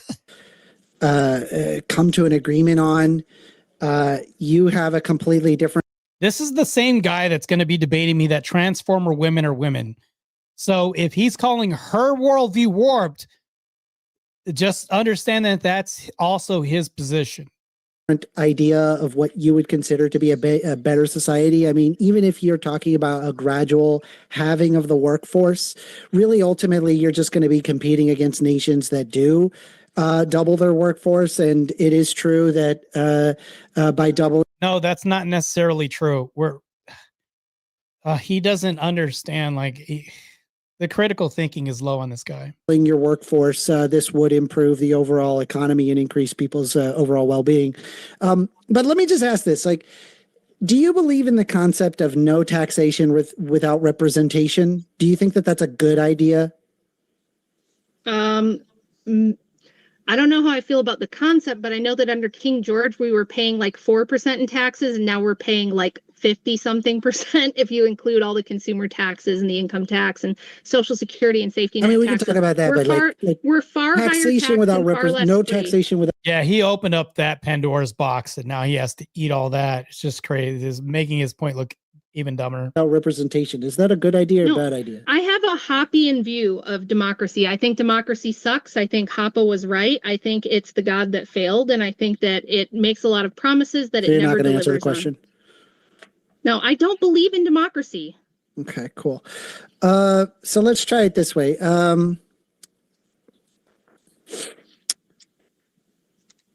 Yeah, still scrambling here. Do you think, and I'm going to ask this fun question. Do you think that Beyonce is a part of a secret goddess cult? Yes or no? No. Okay, that's good. I appreciate that. No, That's not I what think you that wrote in your book. I think she's a propaganda symbol.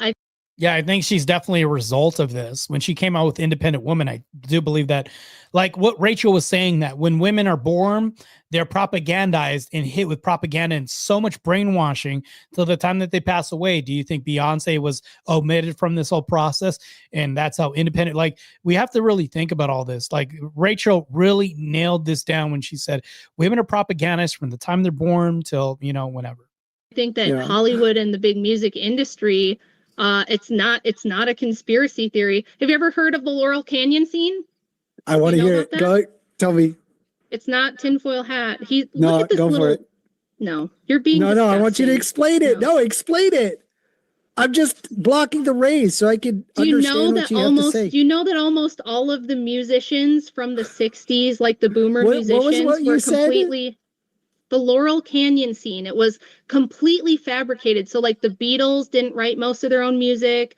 There was like one band that wrote most of the music for all of the popular bands in the 60s and 70s. It was all AstroTurf. Same thing with rap now. Look at the. Of course, First Amender's not really taking this debate seriously. If I got mopped like that, I mean, maybe I'd be the same way. The Diddy trial that's happening right now. Okay. That people have been talking about it again because it's always like one or two producers that just like Rick Rubin created 90s gangster rap. Okay. It's not a conspiracy theory. It's actual facts that you can go look up. Go read about the Laurel Canyon scene in the 60s. Where does the occult fall into the whole? It doesn't. Okay, so then how does what he's trying to do work with like feminism? What he's trying to do. This is a reframing right now, and he's trying to say she's oppressive, and that's all this is going to lean towards, and it's just really fallacious argumentation. Because he's getting his fucking ass handed to him by a woman. Damn! Woo! I felt that from across the road. No wonder why he's drinking water, because he needs to cool off from getting just destroy. Look at James's face. Look at, yes, you're gonna need to drink all this, drink the whole thing because you're getting burned alive, incinerated. This is crazy. James, look for the win. Crazy. Which he should love since he's such a simp. He should be like, yes, queen, please. Don't threaten me with a good time. Stop. Thank me more, mommy. So gay. Spank me more. But no, what he's doing is trying to discredit me by making me sound crazy because all I've done because it does sound crazy. I agree. It does sound crazy. And I show you papers that especially number you go down, you think that it's stagnant. It's hilarious. No, that was bullshit. It's like a joke. After this, I'm going to go to that link because I have it here and I'm going to tear your ass apart. Do it. Damn. Oh my God. Watch. Once I learn how to work my roadcaster, I'm going to have the sound effects. I don't even need that. This is so good. Rachel's just destroying the shit out of this guy. Prove that you don't know data. You pulled something out of your ass, hoping it would stick. And you don't know anything regarding the statistical correlations either. Oh, yes, I do. What did you say earlier? You were like, he wants to come in here and say, what he wants to do is pretend that I'm making an argument. Because I definitely don't. I don't know how to read charts or do any of that, right? I've never mentioned the occult. I haven't made a single argument regarding the occult in this at all. He thinks your book made your argument for me. Yes, it was great. That's not what we're talking about. I recommend every single person to read her book, man. Everybody should read the book so they can get the full story and find out that you're a lying sack of shit. This is crazy. The bloodbath that's happening this whole time. Rachel, look at James' face for this. Every time I just pause it, James' face is just crazy. The ass beating that just happened right now is crazy. And First Amender, maybe he's a sadist. Who would just line up to get their ass beat like this? This is just crazy. Very I didn't call him gay this time. He's disgusting. I did. You did call me an F-bomb. That's going to be... Everybody hates this guy because he's slimy, he's dishonest, he won't argue in good faith. Yep. I agree with all that. Dishonest. I gave you the actual numbers. I can show you the charts.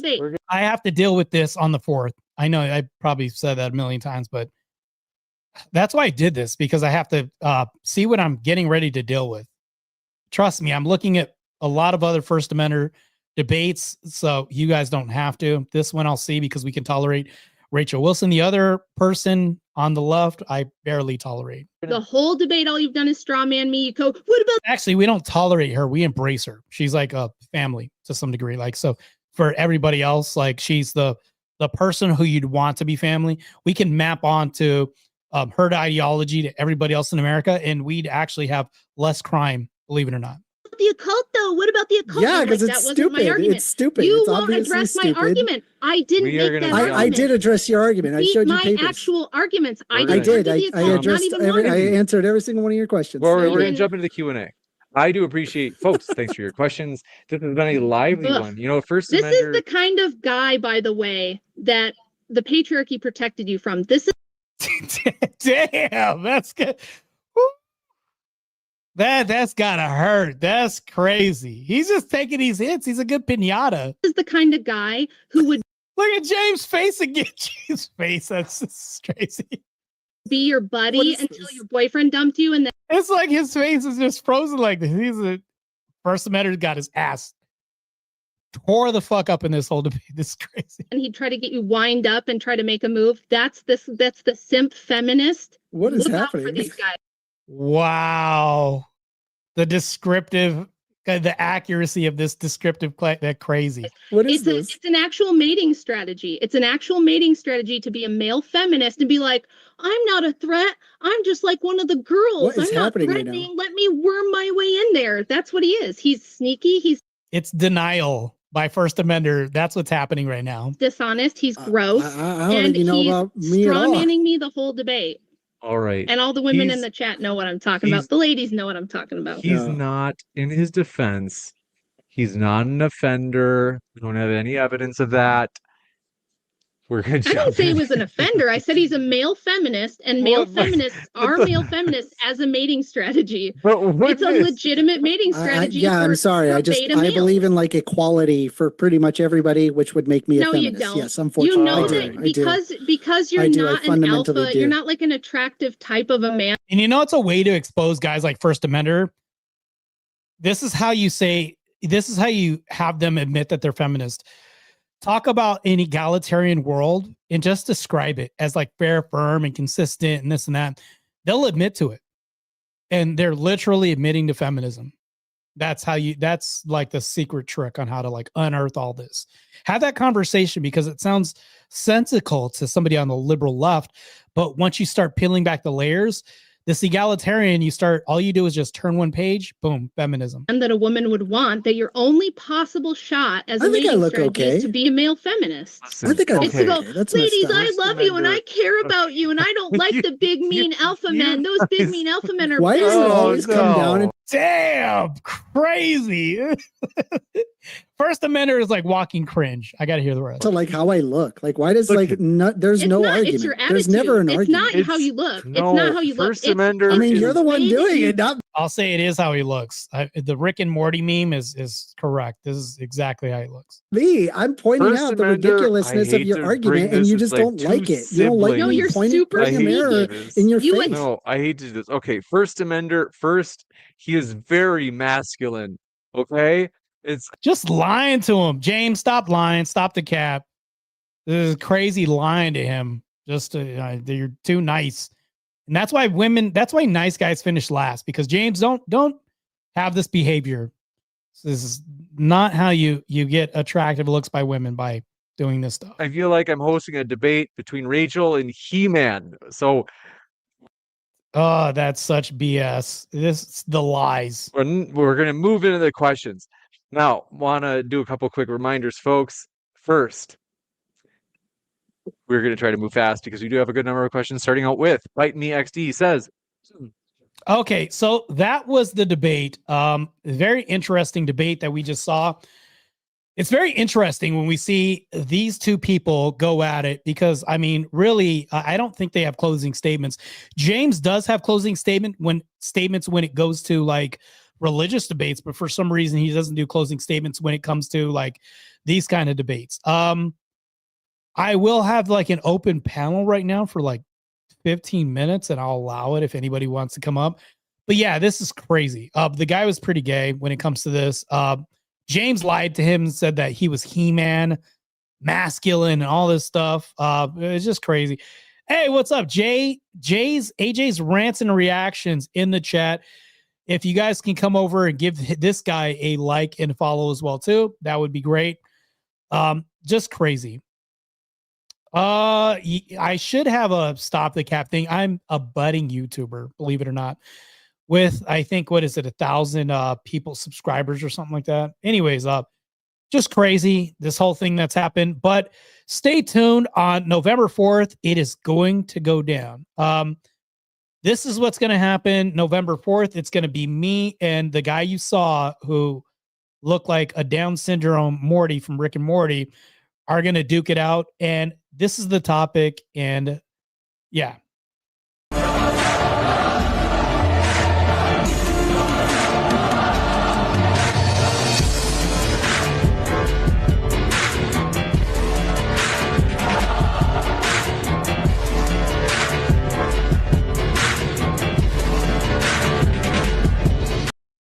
And that's actually how he's going to look. Really dopey.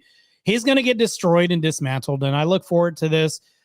I want to say what my secret weapon for the debate was, but it's going to be devastating for him. He's going to get another beatdown, another ass whooping. And I look forward to delivering this to First Amender. Now that I see, and we all see that he's going to be trying this BS and trying to overtalk and gish gallop and all this, it's just going to be crazy. So we'll see. Let's go back to the chat real quick before we bounce a little bit. Zinga Harris says, date grape physiognomy. Yes, this is crazy. Yeah, just a very interesting debate that's going to happen between me and him. Smokey says, What? That is a stupid topic. They clearly aren't women. Otherwise, you wouldn't need the word trans. Yes, I think it is really stupid. I definitely think it's stupid. We'll see what happens because it just depends on what level of ass beating First Amender is going to get. And I look forward to this. What's up, Gas Mask in the chat? You're coming on the tail end of this debate review saga, and it will be extremely interesting. And it's going to be fun. So let's go ahead and kind of not only is it really interesting what's going to happen, but I think that I look forward to this debate. This debate's going to be awesome. So I have a podcast that's going to happen on Thursday, and it's going to be epic. It's going to be epic. I don't know if you guys have ever done survival horror debate. Even if you aren't a debater, this is awesome to get into. This is going to be good. Also, let me see if I could play this. This is the intro to the debate survival horror stream that I'll try it and see if it works.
And that is the intro to my new show that I'm going to have.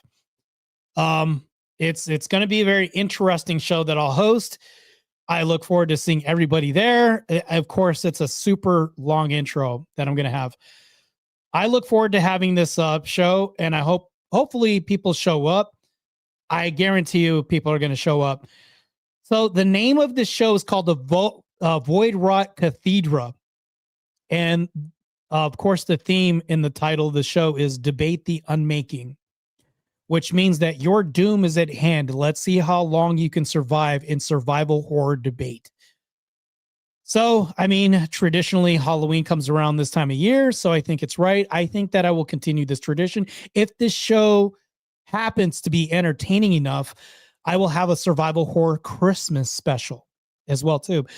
Even like a St. Patty's Day survival horror episode as well, too. We're going to carry on this tradition of debate survival horror. I think that it's going to be a great time had by all. I'll give you a sample of one of the questions for the Debate Survival podcast that I'm going to be hosting. So, matter of fact, here we go. One of the questions that I'll ask is, in this test your moral compass, it tests your ethical standard of foundation as well, too.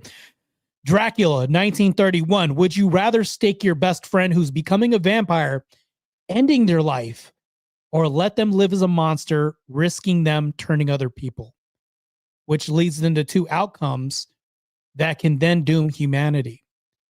We will see if people can survive questions like this that deal with moral compass in debates and also ethics and standards. I know there are Orthodox Christians out there.